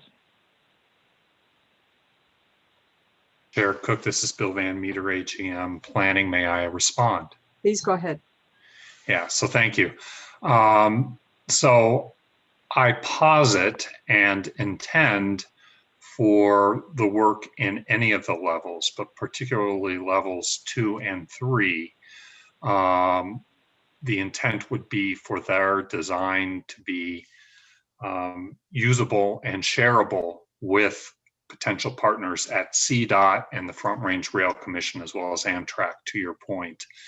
To that end, the project manager for CDOT's work and the lead staff person for the Front Range Passenger Rail Commission, Southwest Chief and Front Range Passenger Rail Commission, and I have convened bi-weekly meetings over the past few weeks to discuss that very topic, because CDOT will be leading a similar, although less robust planning effort moving forward approximately concurrently. And our concern is that our two teams share information, that level, a robust level of communication and coordination happen between the two teams, so that from everything from public engagement and communication to the technical aspects of those two efforts can be well coordinated. Now, ours will be a larger, more intense and focused effort just on this corridor, while that effort is looking at the full Front Range corridor. But to that end, the point being, we've already started those discussions and agreed that we need to have that coordination. And the other thing that I would note is we've mentioned it. General Manager Johnson has referenced the discussions that have not led to a formalized MOU yet, but there is discussion and intent and a first draft internal for staff in the offing of that referenced MOU between those parties to formalize the intent that I've just described that we've already engaged and embarked upon. Great. Thank you very much. I really, really appreciate that. It's very helpful. Madam Chair, if I may, just one more question, different line, then I'll yield the floor to my fellow directors. Sure. Please go ahead. Thank you. The other thing I just would note, to me, you know, the biggest thing that jumps out on this slide with the levels 1, 2, and 3 is the level of community engagement. You know, I mentioned when we had our study session that we have some big and major trust issues, and we have a real opportunity to resolve those. I think we're well on the way to that. And again, that's why I thank you for the outreach here. I think, to me, you know, level 1 is kind of dusting off what we have, and I don't know that it's really worth doing without the engagement of the community. So I think level 2 and up is where we need to be from a stakeholder engagement, from a community engagement, having the discussions like things around baseline or how things have changed. Along those lines, one of the biggest questions that comes up has to do with ridership and the ridership models that we get from DRCOG, and recognizing that the ridership models for rail have changed drastically, in that they've been decreased since the 2004 vote by more than half. And there's a lot of questions about that. I think there's varying levels of understanding. You know, does it have to do with going from the 15 minutes to the 30 minutes, for example, with the bottleneck at Union Station? Is it because of change in development plans and so forth? But given that it's a major question that comes up, I wondered if you could just comment, and I know I had the benefit of Mr. Van Meter, you'd kind of filled me in a little bit on this, so this may be a question for you. What would happen at level 1, 2, and 3 with regards to that planning and approvals, the silver bucket there, in terms of looking at the travel market, ridership, other jurisdictions that may be involved? Could you just kind of comment on what the trade-offs are between the 3 different levels as it pertains to ridership? Yes, Chair Cook, Bill Van Meter, Assistant General Manager Planning again. Please. So under level 1, we would do travel demand forecasting using the Denver Regional Council of Governments travel demand model, platform structure and inputs, and we would look at that basic service level and the kind of pre-existing conditions that Mr. Stoppelkamp described during his presentation. We would not have many resources to do much what if or iterative processes. Under a level 2 analysis, we would spend some time looking at those changes in the travel market that you just discussed and getting a better understanding of that. We would spend more time making sure that the model inputs that we're using are well calibrated and validated to current conditions, and which are changed, and spend more time iterating through the process, as Mr. Stoppelkamp described in general, taking the information that we have regarding vehicle technologies and alternatives and using that to refine and update our forecasts. We would have more capacity to address one of the issues that we hear from stakeholders, which is a concern that the DRCOG model, while it does include all of Boulder County and Southern Weld County, doesn't include all of the North Front Range. And so we would be able to spend some effort identifying and understanding those markets and informing our ridership forecasts. Under level 3, it would be a similar robust approach. Both of those would need to be consistent with kind of the federal requirements and the DRCOG model for air quality conformity purposes and other avenues of exploration. But we would have much more robust resources to address the concerns and the interests that we hear from many of our stakeholders. Okay, thank you very much for commenting on that. So yeah, like level 2, level 3 allows us that opportunity to look at those numbers and perhaps even given the Front Range passenger rail, maybe more holistically with how that changes if we're looking at Pueblo through Cheyenne. I think that's an important one. Getting that common set of ridership numbers for folks, I think is important before we can agree on subsidies and before we can agree on frequency and service. And so that's very helpful to understand. Thank you for the time. And thank you, Madam Chair. I'll yield the floor to the fellow directors here. Thank you. Director Deschel, you're next. Thank you so much. And thank you, Director Davidson, for your questions, and also for the staff for getting this together, and I know on a tight timeline. First, just want to comment that the FISA money is money that was originally intended by the voters, the will of the people, for the base system and for buses. I believe is how we ended up with that money being put into a separate account. Which brings me to my question, which is taking a holistic approach on the Northwest Rail. We currently have a form of BRT, flat iron flyer, which is lovely. That runs in that area, and I know that BRT is not a substitute for rail, but it was a part of fast tracks. It's not usually talked about when we talk about our unfinished corridors, and it is a much more economically efficient way to move more people in a more equitable manner. So I'm curious, is buses in both our current BRT and possibly proposed BRT going to be a part of this plan, or is this really just looking at the rail when we're talking about passenger numbers? Henry Stoppelkamp, is that you? Yes, Henry Stoppelkamp, AGM Capital Programs. This exercise that we're looking at is just peak service.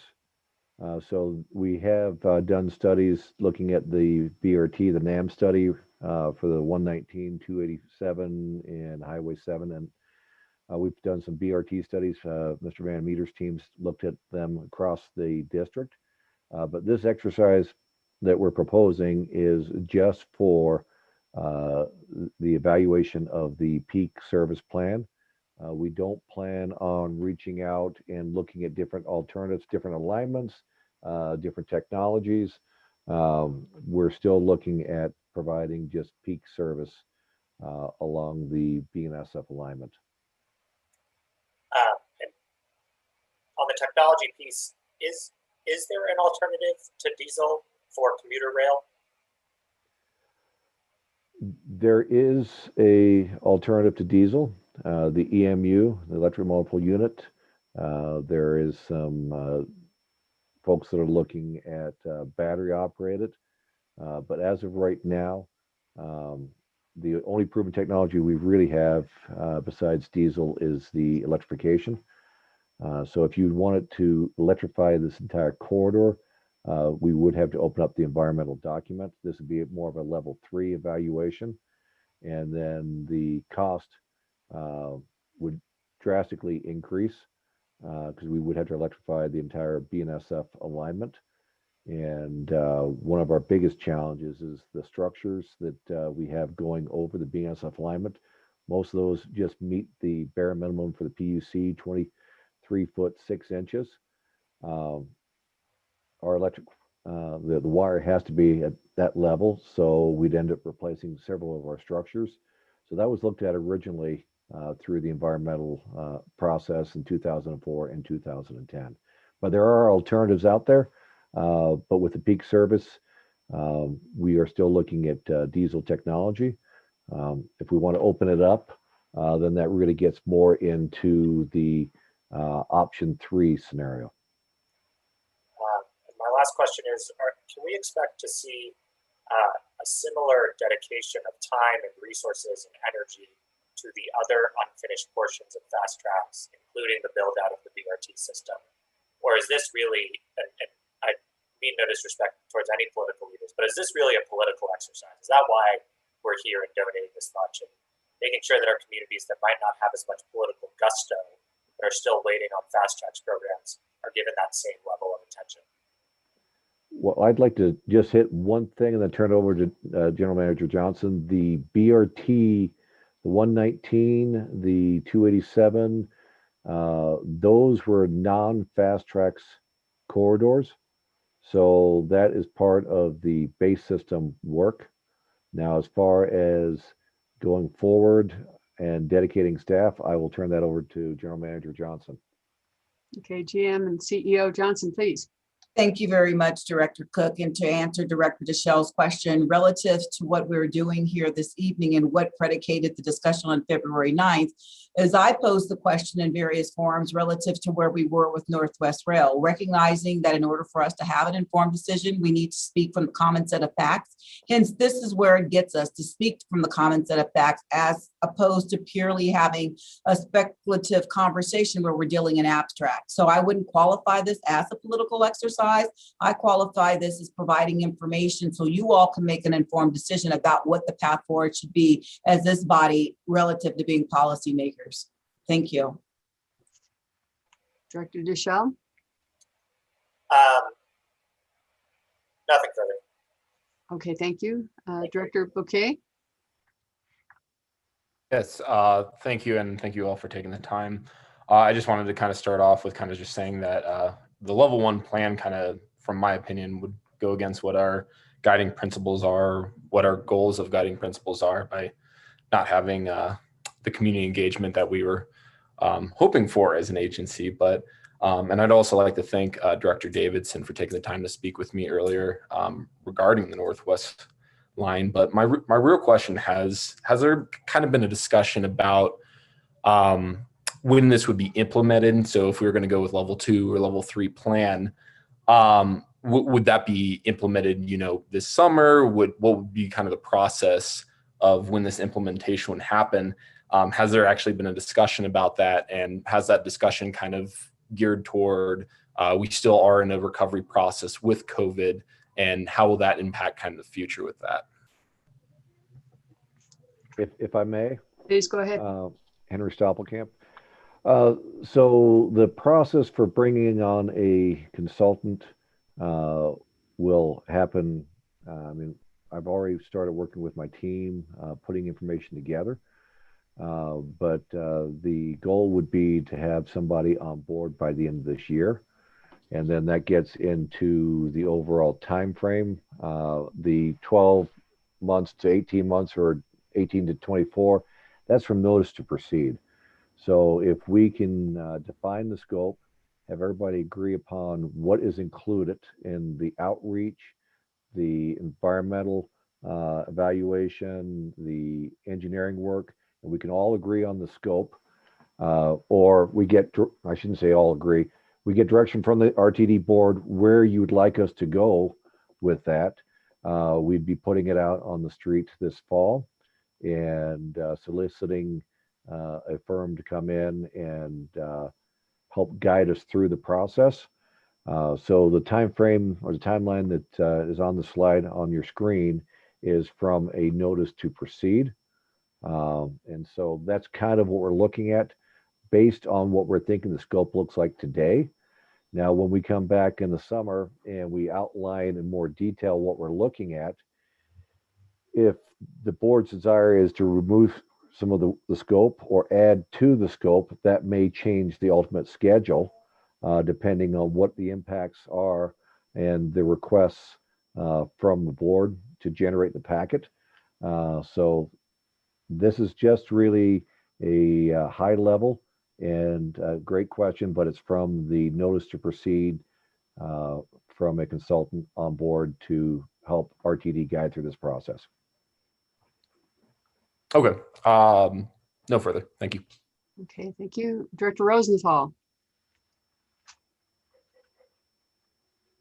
Thank you, Madam Chair. And so this is not a criticism in any way, but it seems to me the amount of time that we'll be taking in order to generate these studies, 18 to 24 months, for example, for level 2, and even more for level 3, possibly up to 3 years, is quite a bit of time. Much as I believe level 2 or level 3 is probably where we need to go as we consider peak service. And I think we should seriously consider peak service. And I think the folks in the Northwest Rail area have been delayed as to how much, as to getting any type of rail service. I think we owe it to them. So, I'm certainly in favor of a level 2 or 3, but I am concerned about how long it will take to even get this study done. And then after that, what sort of studies need to be done to even begin a peak rail service? So how much longer after the study is done to where the first rail can actually go down the track? So we're talking, 2, 3, 4 years. And that does concern me because, there was a matter of, politics brought up, and we have to be very well aware that, as I also mentioned, that folks in the Northwest, they've been waiting time, and I don't know how much we can sort of count on their patience. So I guess it's sort of a concern and a question all rolled up in one. If I may take the first stab at it, and then maybe General Manager Johnson. Yes, it is a length of time. If we look at the environmental work, most of it's sequential. And so the original environmental evaluation, that was a 10-year process. By the time it went out, the community came back, looked at the challenges, the mitigations. We kept making the loop around to accommodate the needs of the community. So the challenge we have, we can't take care of the environmental impacts until we've got the first wave of comments in from the community. Then we can try to mitigate that and get into the engineering work to clean that up. And then our intent right now is once we hear from the community, dust off the environmental to make that work, go into the engineering, come up with a plan, and then present that back. If everything works out the way everybody expects, then that brings the window down. But if we bring back an option that the community says, no, we cannot live with, we want you to make modifications, then we start that process again. So station location, for example, the original station location for Westminster was 104th. They would really like to see 88th right now. So we had to do some environmental work around that. Some of the areas that we had station locations that were open lots back in 2004 have been developed. And so how do we fit into that footprint? So those are the challenges we have and why it drags out. Now, in the same process, we're hoping to bring BNSF online with us and then figure out at what level and how do we get the agreements in place to go forward and speed that process up. Our biggest challenge is going to be the rolling stock, trying to figure out how do we procure the rolling stock, and we can't do that until we know the platform configurations, locations, the maintenance facility site. So that's all part of that exercise. So there's a lot of things in there. We will have a detailed schedule that we can share. And if we can figure out a way to shrink it down, we definitely want to. General Manager Johnson. Thank you very much, Mr. Stoppelkamp. I believe you outlined that fully in reference to just adding on to Director Rosenthal's question.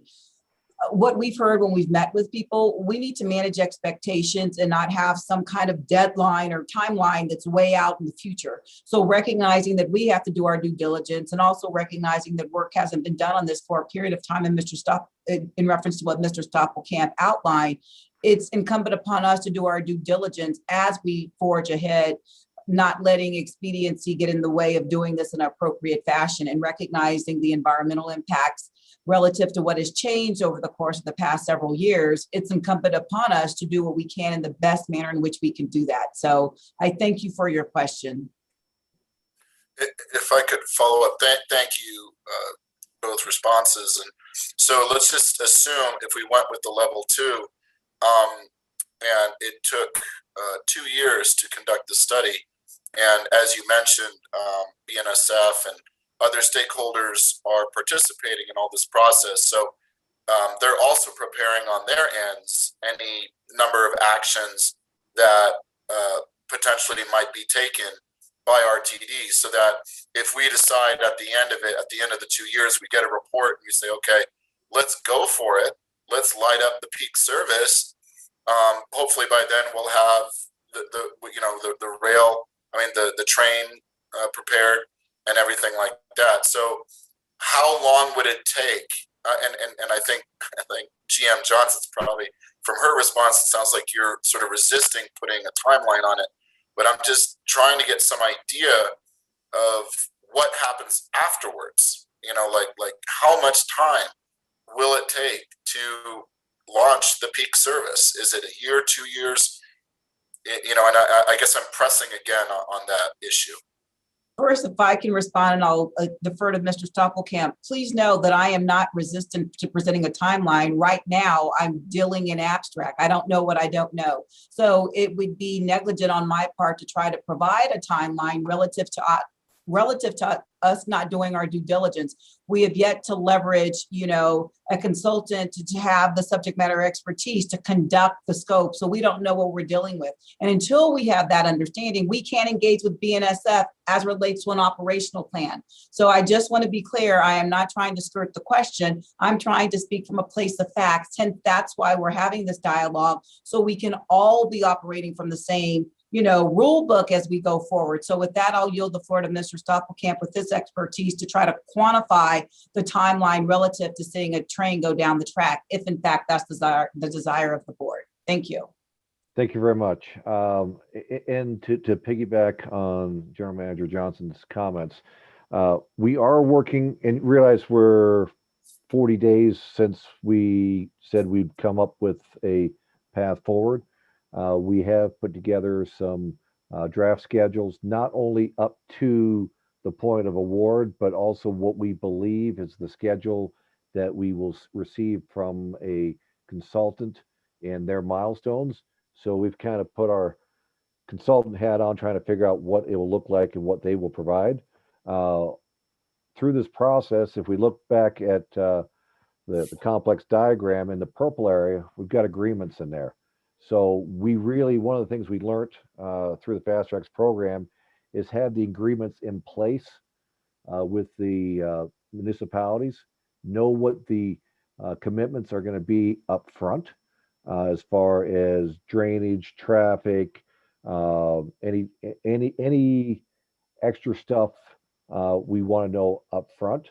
We're also looking at the operating rights and trying to figure that out with BNSF. BNSF was very rigid back in about 2013 or 14. They want to know what the operating plan is, the impacts to themselves, what is the time frame of implementation, and where is the money coming from? So those are the 4 things that they want before they'll sit down and typically put together an agreement. Now, Mr. Van Meter has talked to DJ Mitchell for the Front Range study. I plan on talking to him tomorrow morning. But we've had those conversations over the last year. He has committed the BNSF's resources last February to look at the operating scenarios.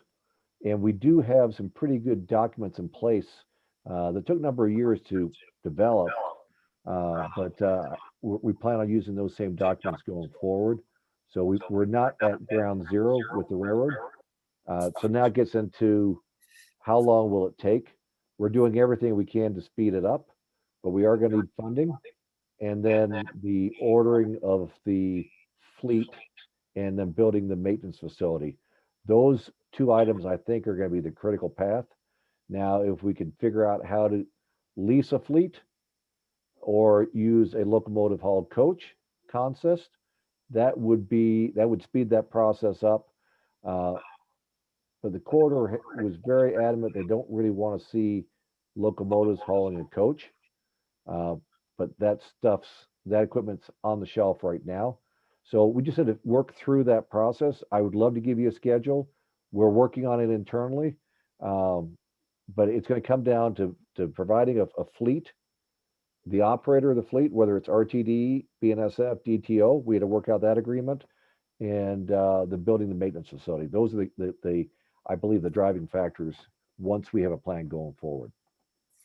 And Madam Chair, just if I can wrap up real quick, I just want to say thank you to GM Johnson and Mr. Stoppelkamp for, sort of helping me flesh out, next steps and bigger picture, where this is all going. This is not, my line of questioning is not meant to be a personal, attack or anything. It was just more me being sort of frustrated about not knowing how this all fits together. So I just wanted to kind of put that in perspective. But also that I do support either a level 2 or level 3 proposal, and so that's where I'll leave it. Thank you, everybody, for your comments. Thank you. Could I piggyback on one thing? Go ahead, Henry. Yes, please. I would just like to say that as we go forward, if there are questions from any of the directors, please reach out to Mr. Van Meter or myself or General Manager Johnson, and we can go into more detail. There's a lot of detail that we've already developed in the last few weeks. We've dusted off stuff we've gathered over the last 20 years developing the corridor. But we are more than willing to sit down and go through and answer detailed questions, not necessarily in this setting, but if you want to, we can do it in this setting too. But if you have those questions, please give me a call, send me an email, and I'll reach out to you. Thank you. Director Catlin, you are next. Thank you, Madam Chair. And thank you to GM CEO Deborah Johnson and to Henry Stoppelkamp and Bill Van Meter for their work on this. The level 2 approach would be an approach that could evolve into a level 3. There wouldn't be any throwaway. Is that correct, Henry? I would say not really throwaway. If we decide to go into a level 3 and we're going to change the technology or something on the environmental that we'll have to readdress the engineering, it may start the clock over. But the goal is not to have any throwaway that we can build upon, and that's one reason we want to identify the full build out for the operating plan. So as we go forward, we know we don't want to preclude, right, but there may be some changes. So if you change the operating scenario on moving from a level 2 to level 3, and you change something we've already agreed on, it may change the ultimate design, the location of the passing tracks, for example. How do we bring it into Denver Union Station? Some of those things may change.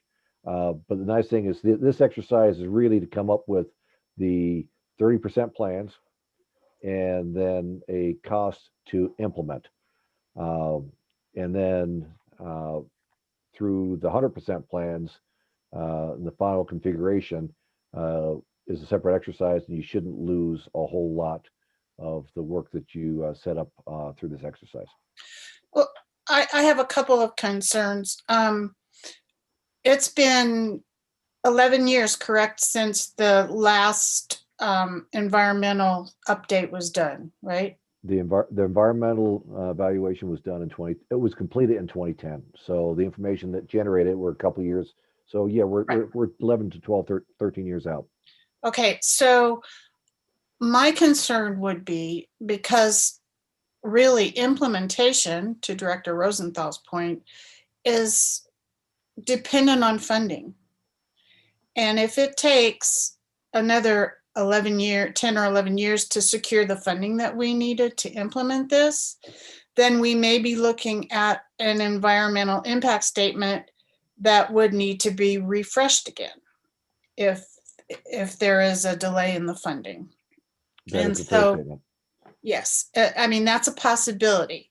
And so it seems to me that if you focus on level 2 with a high level of community engagement, then you could, as you look at a reasonable expectation of funding, which is required of NEPA, then you could move into a level 3 with relative ease. But if you do level 3 right now without that reasonable expectation of funding, you may be facing a number of years down the line the need to redo the environmental work and the clearance based on NEPA. Am I understanding that correctly, or is my knowledge of NEPA stale? You've probably got more knowledge of NEPA than I do, but you're absolutely right. Okay, so I guess I just would be cautious about going full bore with the environmental impact statement when we do not have a reasonable expectation of funding at this point. So that's all. Thank you, Madam Chair. Thank you. Director Sloan?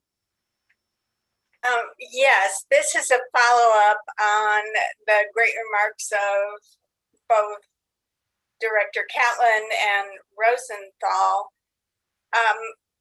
My thought is that one of the reasons we are looking at this right now is there's a bright spot in the prospect of funding, and that we need to have a plan together, at least enough to satisfy the funders in the next 2 years, I should think, because they're going to want to show the advantages of the funding that they have made possible.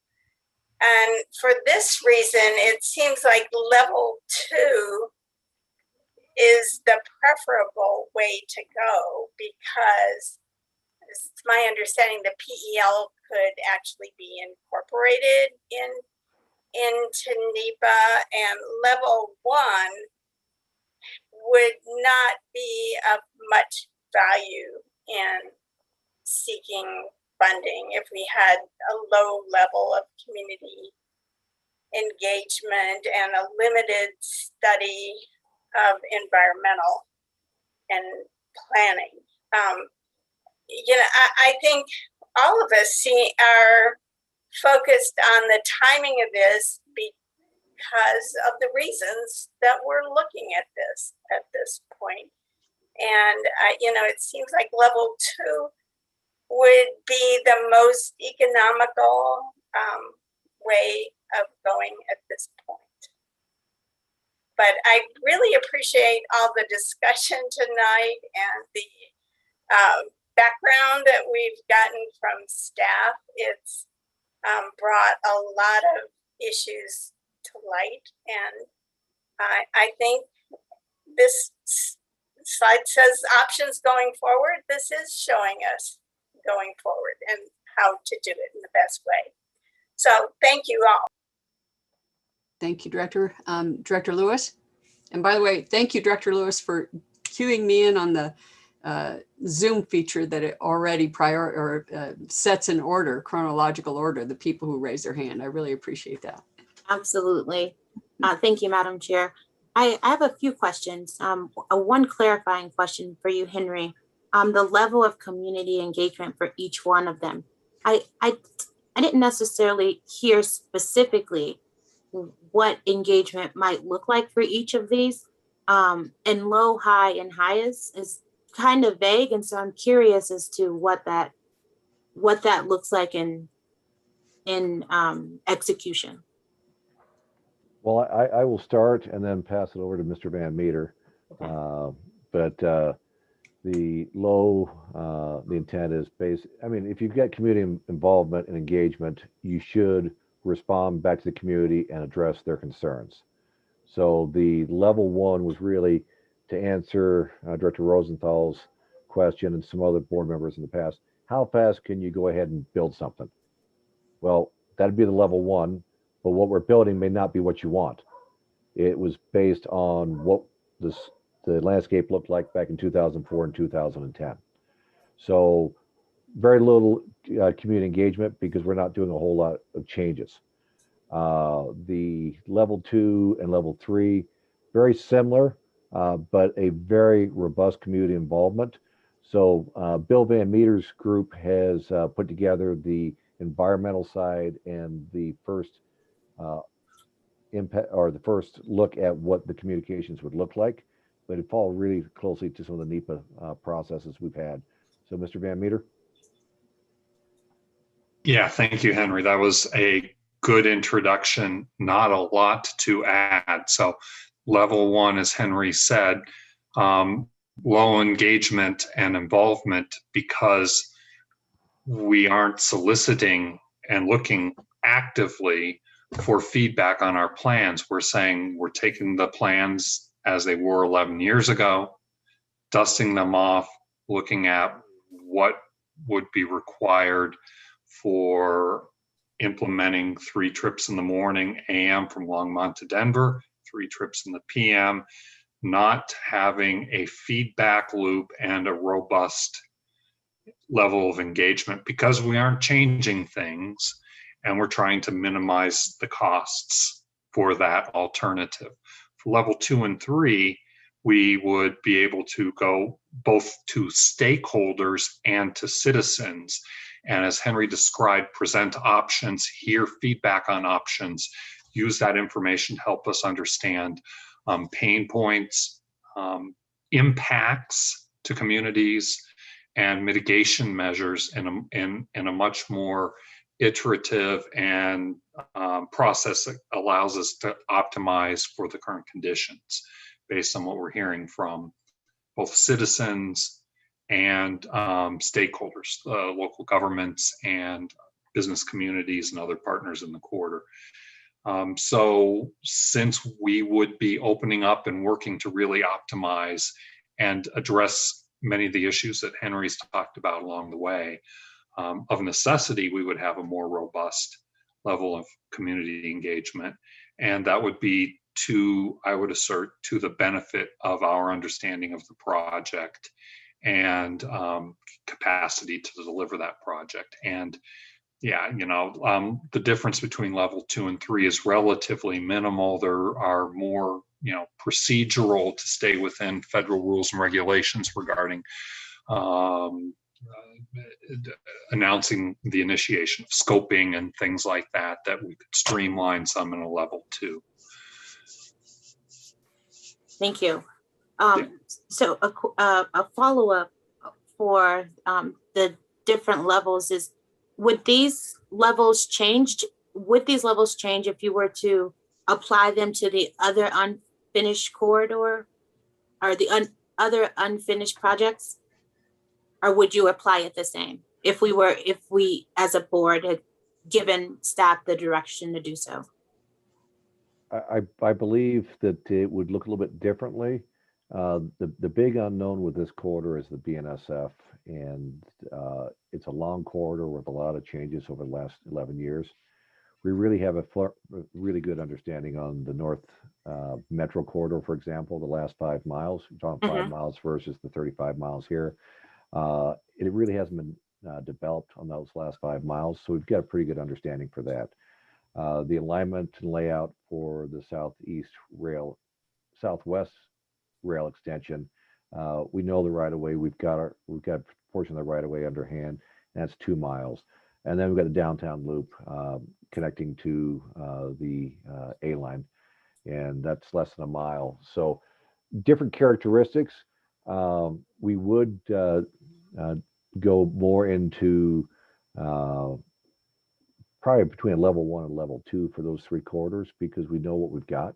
The Northwest Rail Corridor is definitely a changing landscape over the last 11 years. Okay, that's helpful to know. In terms of engagement, I'm thinking about engagement at this step of the process. If you all had the opportunity, and this question can be for you as well, General Manager Johnson, the opportunity to take these to interested stakeholders. I know you try to get this to the board first, but I think about the inquiries we received from high-ranking elected officials, and if this is something that we've presented to them and that they might be aware of. Are you asking, if I could clarify, are you asking, is that what has happened, or is that what they would do going forward? I'm just curious if they've had any engagement at this point on these 3 levels with any of the folks who have had an interest in this discussion. So, Madam Chair, if I may address Director Lewis's question. At this juncture, we have not. I mean, we have talked in generalities about what the pain points are relative to this project not coming to fruition, as outlined relative to what you heard from Mr. Stoppelkamp regarding peak service. We talked about that, and that's what garnered the recurring themes. Recognizing the levels of engagement, having worked on major capital projects in different parts of the country. You know, I believe the response that was given by Mr. Van Meter is on point, but there's a myriad of different aspects of community engagement. You can have, you know, community working groups, you know, while people are intimately engaged with what's happening. So there's a myriad of different aspects. And I think when we get to that point, we can basically work with the stakeholders in the jurisdictions to ascertain what level of engagement would be best suited relative to stakeholders, i.e. elected officials or people living along the alignment, or folks that are anticipated to utilize the system relative to the actual boarding. So there's a myriad of different ways in which we can engage and discern what would be the best path forward for that level of engagement. Thank you. And then as a follow-up, because I see someone circling the will of the people and all the things that are attached to that, and it makes me wonder what discussion, if any, has been had around what precedents this might set as we move forward, understanding that there are other unfinished projects within Fast Tracks. Director Lewis, that's a very good question. And that's why I sound like a broken record. So I don't mean to dismiss your inquiry, but no, it's okay. All of these things here as identified are certain elements. It's not an all-inclusive list, but for all intents and purposes, to leverage an aspect of success, we can't do one without another. So we do have to have the will of the people, that ultimate engagement. We have to identify funding. We have to work with the BNSF, because that's the right of way that we need to leverage, right? And so I'm not going to go through each and every one of those, but as we go forward, that's what we have to discern. And in reference to any other project, I come from the vantage point that all these things need to happen, recognizing, you know, that we need to engage with people to ascertain what it is, because we're here representing them and providing services to. So I think all of this is intertwined as you all as a policy body, you know, engage and make a decision about what that path forward is. And we as staff will provide, you know, the data, the research in conjunction with leveraging our stakeholder, our jurisdictional partners in reference to that, to be as open and transparent as we can be with this process. Yeah, and finally, it might be a combination of a question and a comment. Going from that concern I have around what precedents we might set here, but also in managing expectations, because the completion of either of these, right, level 1, level 2, or level 3, isn't necessarily going to result in the execution and implementation of a train or any project of any sort. We would still need to grapple with not having the money to be able to fund these projects, right? While also balancing the list of projects that we have that are unfunded, and continuing to pay for operations. And so I just, maybe for my own edification, I needed to say that out loud, but I think it is important for us as we are moving forward, that we are doing a really good job of managing expectations in the completion of this, especially because I think what was the 18 months, right, was, or 12 months, a year was the least amount of time we might spend. And I understand that people's memories can be a bit short. And so we get to the end of this project and then folks are like, great, we have all the things that we need, go ahead and build it. And that comes at the cost of other things within the regional transportation district, and maybe even in conflict with the principles that we all say that we agree to. And so I'll stop pontificating, but I do think it's important to just say that out loud. And I want to make sure that we are all, as electeds, but also as staff, managing expectations and being aware of what precedents this sets, because my constituents have already reached out to me about the Central Rail extension, right? And that's what happens. That's the conversation that begins to occur when things come about this way. Okay. Thank you. Thank you. And Director Tisdale. Thank you very much, Madam Chair. Appreciate the discussion. It is an important one. Our fast tracks reaffirmation resolution back in 2018 committed this agency and every single member of that board to take all reasonable steps to complete fast tracks. And the first step that we identified was to proceed with the peak service plan. The time for talk is over. The time for action is now. We have a window of funding that is available to us now, a window that could very easily close in November of 2022. So I submit that we should commit to going forward with level 2 as it's outlined on page 103 of the board packet. And I guess what I'm saying is, can I get an amen? Thank you, Madam Chair. I'll work on that. Thank you. Director. Amen. Amen. Director Busick. Thank you, Madam Chair. That was my amen, by the way, along with Paul Rosenthal. So a couple things just to begin. Along with Directors Davidson and Director Geisinger, I also participated in the stakeholder outreach because, as everyone knows, the end of line of the Northwest Rail currently lives in my district in Westminster. And I have one more unfinished stop just in my district. So I took part in that as well and appreciate the mayor and city manager and others of Westminster to be involved in that. Moving forward, I've got a couple questions. I'm not sure who can help me with this. So diesel technology is on page 99. Currently, all of Northwest Rail is electrified, right? But I understand there are challenges to electrifying the whole route to Longmont. So that's why diesel technology is proposed. My understanding is if we snapped our fingers and Northwest Rail, the B line was complete end to end, we wouldn't use that electric line anymore and then have people get off the electric train and jump onto a diesel train. We just run diesel end to end. Is that fair to say?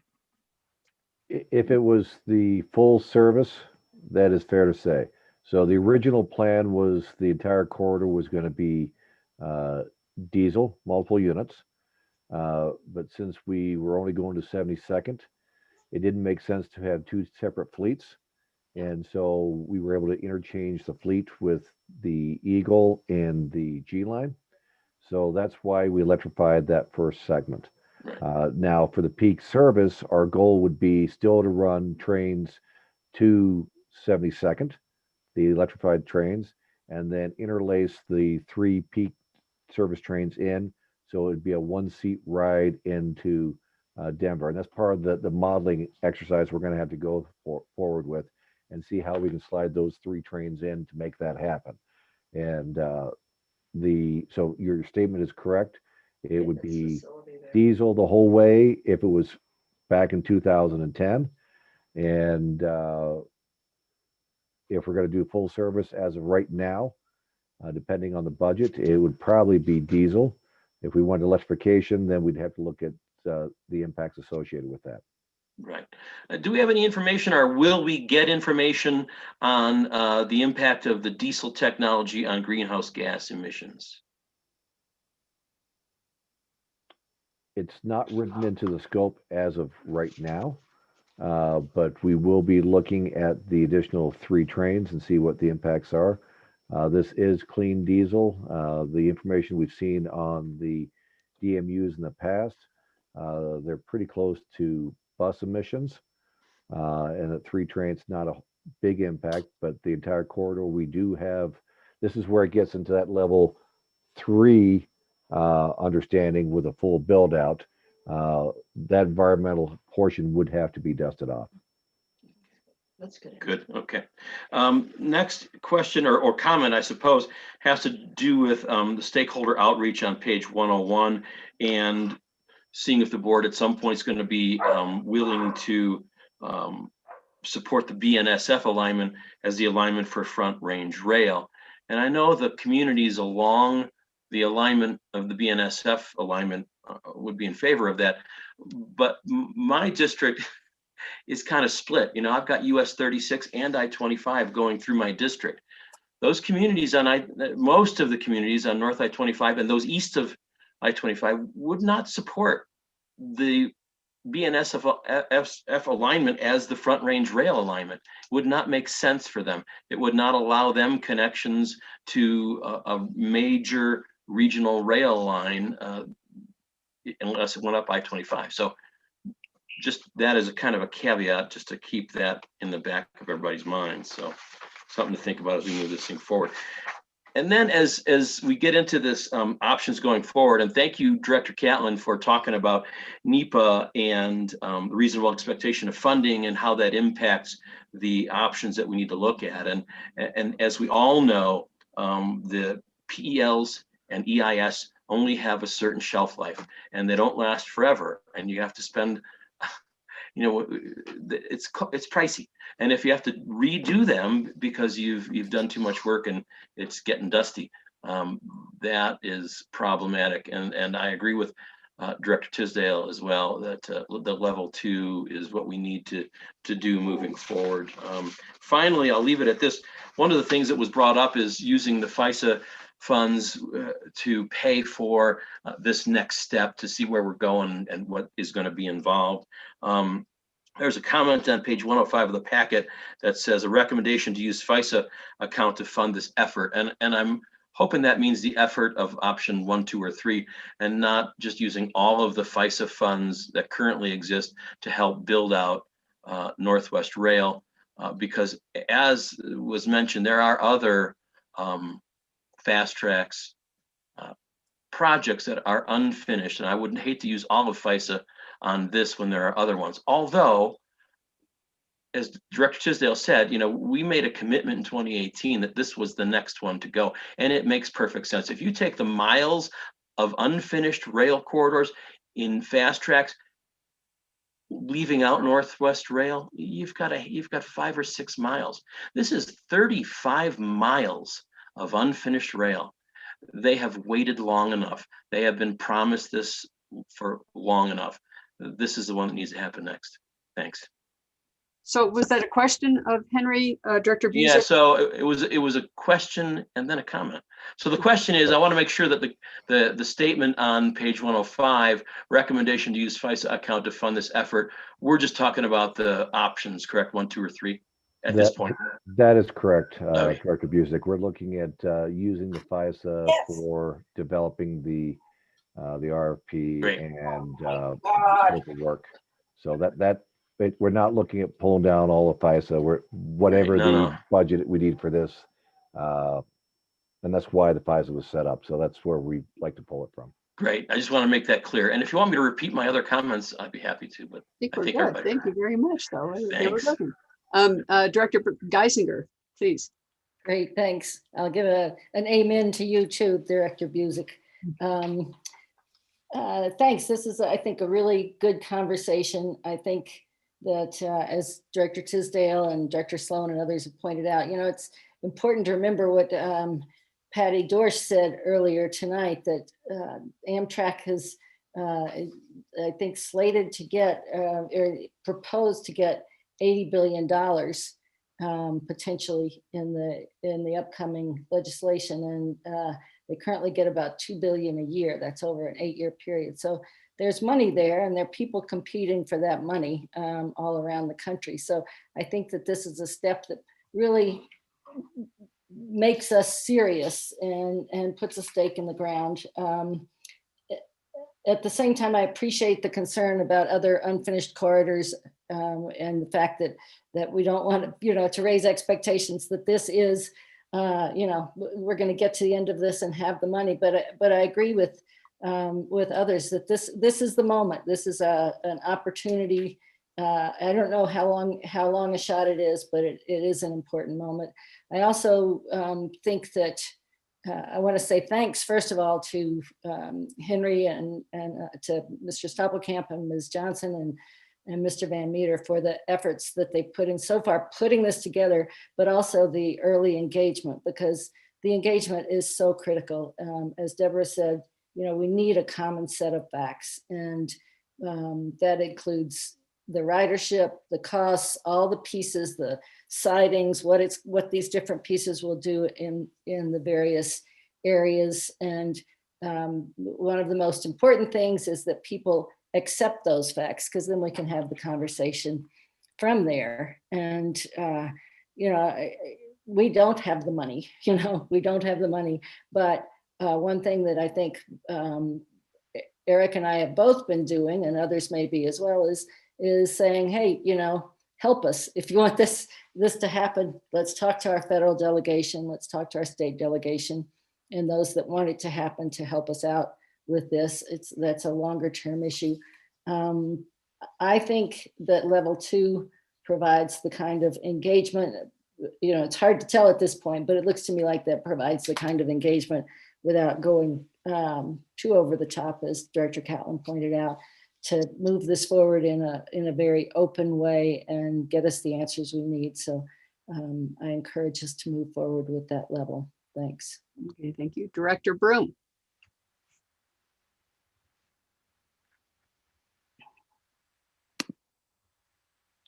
Oh, you're muted, sorry.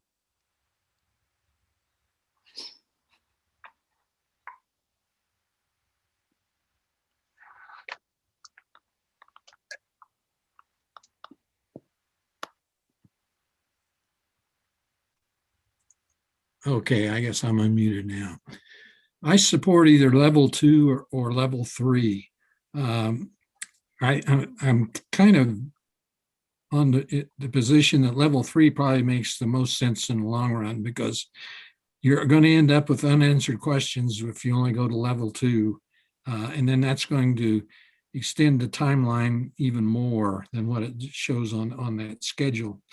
The other questions I had were, can Union Station accommodate more than just RTD if one of the other lines get approved? And then the other question I had was, if we talked with our federal lobbyists about the likelihood of funding coming to Colorado, 80 billion sounds like a lot of money, but that could easily be sucked up in California in projects that they currently have underway. And, they're shovel ready out there with that one project for sure. And there's probably some other lines back east that are shovel ready, and we're still, just getting our feet wet. but we do need to move with speed and have board action to start this process underway so that we're not in the middle of next year before we're hiring a consultant. Thank you. Thank you. Okay, Henry, did you have a? Yes, I'd like to answer the question on Union Station. We can handle the Beeline, the extension, peak service into Union Station. Originally, when we laid out Union Station and put the light rail out at the consolidated main line, we brought it in far enough that there is a siding on the BNSF alignment that lines up with our light rail platform. So a front range passenger operation originally that was envisioned would actually not come into Denver Union Station, but come in and drop off at the right next to the light rail. And then you'd transfer to light rail, or you'd go down the concourse into Union Station. To take a train into Union Station, you end up basically calling a Y operation, and you end up reversing the ends of the locomotive. That little exercise to come in and go out could take almost 20 minutes. So that really hits the travel time if you're going from Pueblo to Fort Collins. So the intent was to any through trains would stop out on the consolidated main line, transfer into Denver from there, and then the train would continue going north or south. Director Brown? Okay, and are we going to be in competition with these other people, or is that the way this is going to turn out? I mean, we're talking now about cooperating with each other, but it sounds to me like we may be in competition. Mr. Van Meter? Chair Cook, this is Bill Van Meter, AGM Planning. Go ahead. Director Broom, that's certainly not the intent. The intent is one, more multiple projects to be able to advance hours and either an Amtrak or a front range rail that in terms of both construction opportunities and savings and operational integration that we would work together. And then in terms of how that service looks, a front range service would have limited stops through the metro area and presumably be priced differently such that our market and who we would be serving would be a different market than the inter-regional service that those other projects could and would serve. And we have been consistent in discussions with stakeholders, with CDOT and with Front Range Passenger Rail folks to let them know that our intent would be that our ridership wouldn't suffer, but rather the two projects, if they coincide, would have the opportunity to kind of be synergistic and feed passengers to each other. But we would both be using BNSF rail lines. Certainly, presumably BNSF right of way, and accessing their rail lines in places. Also potentially, depending on the level of service, and these are some of the things we'd have to question, adding additional infrastructure and track that would also be shared by passenger service as well as freight services. Okay, thank you. Dr. Broom, thank you. And that was helpful, Bill. Thank you. I'd like to go to Chair Rivera Malpietti next because she hasn't had a chance to speak, and then I'll come back to you, Dr. Lewis. Okay, Chair, please go ahead. You know what? I want to thank everybody for this discussion because it has just been so robust and really has touched all the points that everybody's been looking at since our last conversation around this. I want to take this opportunity to really say how grateful I am to Mr. Van Meter, Mr. Stoppelkamp, and our new general manager who've done yeoman's work in putting this presentation together for all of you to take a look at and really think about how we move forward together as a board of directors. But I also want to take this opportunity to thank First Vice Chair Geisinger, Secretary Busick, Director Davidson for their work in the community, because there has been a lot of discussion and a lot of groundwork that's been worked on. There's, you know, I cannot tell you how many hours I've had this discussion in and around the community with the Front Range Rail folks. And we are at a most opportune time for an opportunity and collaboration like we've not seen before. And from 2004 to 2021, the world is very different. And I believe we need to do at least a level 2, if not a level 3. But what I'd like to do, if I might, Madam Chair, is ask people if they're interested in level 2. I heard people saying it, but maybe a thumbs up to see how many people would be interested in level 2. Yeah. And we can move forward, because it's now 9:30 and our staff has been working since 7:15 this morning. I'm afraid we're going to kill them. Yeah. So let me, Chair, I agree. And in fact, we have one more speaker, but I heard, 4 amens and several verbals. Hallelujah. And it's pretty clear to me that most people favor level 2. And I'm wondering if the staff would be happy knowing that the sense of the board is at least level 2, probably level 2, but allowing for a little bit of added developments here in the next few months as they flesh out that scope of work. Does that sound good, Henry? It does, and we will bring back the scope, like the presentation pointed out, and I mentioned this summer. So if there's elements that you believe is too robust, we can always pull out. And if there's elements that you want to add into it, well, we can look at that and see how to make that fit. Okay. So I think we've got a pretty good understanding of where the board would like to see this project go forward. Is everybody good with that? You can do that thumbs up if you'd like there with that. Okay, great. Thank you very much. And please, with a wrap up, Director Lewis. Thank you, Madam Chair. The first thing is I realized that I hadn't told you which level that I prefer after I had all my questions, and I do have a preference. I prefer not to do any of these, but if I must choose, I prefer to do level 2. And the second question that I have, and this is probably a question better suited for Director Tisdale, Geisinger, or Director Busick. Specifically for Director Tisdale, he stated that there is money currently, and I know that Director Tisdale probably stays more plugged into these things than I do, and so I'm just curious.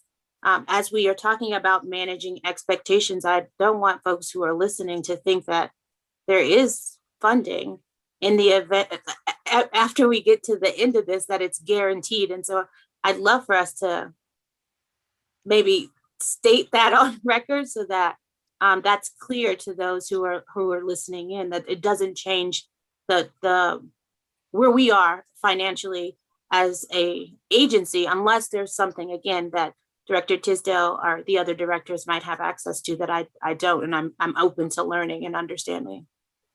Okay, Director Tisdale, do you care to respond? Yes, I'd be happy to. Thank you very much, Madam Chair. The principal thing relative to the statement that there is a window of funding available to us relates to, among other things, the Senate parliamentarians ruling today concerning the proposal for the infrastructure bill and the fact that the same can go forward as a reconciliation measure that would not trigger any possibility for a filibuster, so that if the House were to pass it, which it is inclined to do, that the Senate could then muster the necessary votes if it keeps all of the Democrats in line to achieve that end. That funding provides for an almost unprecedented level of expenditure in public transportation. And that's what I refer to. There is not a separate earmark. I don't know that our delegation has been successful in even considering the question of an earmark for this project, but there could be an earmark, and there definitely will be funding available. Thank you, Director Tisdale. That's what I wanted to clarify, that specifically the earmark, because I just don't want folks to think that there are more guarantees than there actually are. And so I really appreciate that clarity. That's Thank it, you. Director Cook. Thank you very much. And in line with our wise general manager's interest always in reminding us that we need to be careful about managing expectations. So thank you. I just add my thanks to everybody. I thought it was a really good discussion, and I appreciate all the work that went into getting it to this point, including among our directors and but also the staff for sure and the stakeholders. So moving on, anybody have anything to bring up under other matters? Madam Chair. Yes, please go ahead, Chair. I apologize. I know it's really late, but I just wanted to talk very briefly about an issue that seems to be bubbling up every day more and more. I'm receiving emails from constituents about what's happening at around Union Station and folks not feeling very safe. And what I'd like to do is ask the general manager if she could talk a little bit about what RTD has been doing to deal with this issue. General Manager. Yes, thank you very much, Madam Chair, for the opportunity to speak on this matter. Recognizing that, yes, there has been some less than favorable activity of which you all are fully cognizant of in and around Denver Union Station. Recognizing that the crown jewel has now been utilized for a myriad of different other activities. But recognizing that public transportation is, the fabric interwoven into any community, this is not an issue that solely rests with public transport. It's more or less a quality of life issue. And in reference to that, it's something that we have been working in tandem with our partners on. So more specifically, as I speak to this, just last week, we leveraged a meeting with the city and county of Denver, with the mayor's office, specifically Denver Code Enforcement, whereby there was a walkthrough that was done. We have had our own police chief, engage with Denver Police Department as well. We have looked at increasing patrols and things along those lines, but more specifically, as we look at the issue that's prevalent, it's not a crime to be unhoused. So what we're trying to do is leverage, coordination with the city and county of Denver, due to the fact that they have clinicians that are geared toward dealing with individuals that have mental health issues that are prevalent. And more specifically, as you know as well, that we're in the process of a peer review with the American Public Transportation Association, specifically on safety and security. And there's recommendations that's spawning out of that. So recognizing that I don't have a silver bullet that's going to address this issue, trust and believe that we have been working in all due diligence to mitigate some of these aspects, looking at our partners, looking at the tenants at Union Station to stay apprised and, have a path forward, as we all have to have some skin in the game, because collectively we're going to address the problem. But I just wanted to share that all the things that you all are hearing about, it's something that we contend with on a daily basis as we try to clean up different articles of clothing or other debris that's there to make it more enticing as an intermodal hub should be. So with that, I'll yield my comments, and we can keep you all apprised as we go forward. Thank you. Thank you. That's all I have, Madam Chair. Thank you, Madam Chair, and thanks for that on the Union Station side. I really genuinely appreciate that too. Any questions or other comments? Okay, any other matters? Looks like Director Broom's hand is up. Oh, sorry, Director Broom, go ahead, please. Are we finished now with the Northwest Rail? We are. We're on other matters. Sorry if I didn't make that clear. Do you have something? I do have a question. I think I read in the paper that the town of Parker is considering an election to de-annex from RTD. And I'd like to get some legal guidance from our council on what that process is as far as getting in and out of RTD is concerned. I know how it works for metro districts and that type of thing, but I'm not sure how it works as far as RTD is concerned, because we have a separate statute. Are you asking for a memo from Melanie Snyder? That would be helpful, yes. General Counsel Snyder, hello. Would that be possible? Yes, absolutely. And Director Broom, there is a bill that that we are aware of, and so I can certainly address the framework of that bill as well. Okay, thank you. Thank you very much. Anything else? No. This question is sort of based on Director Broom's question, which is there a mechanism to de-annex without a statute by the legislature? Can they just do it on their own, either by a vote of council, city council, or the vote of the people? And I'm happy to cover that as well. Okay, great. Thank you. Director Geisinger, also a hand? Just very briefly, we had that very good discussion on the sub-regional service councils, got some good feedback. I have not, I've just been buried, haven't had a chance to spend much time with it. I think what the best thing to do is just some verbal feedback based on the memo and on what we heard at the meeting. And I'll try to perhaps work with our general manager and chair and Director Whitmore and get something out that summarizes that before next week. Thanks. Sounds good. Okay. I think we're really close here. So next meeting date is June 8, 2021. And I'd entertain a motion to adjourn. So moved. So moved, Director. So moved.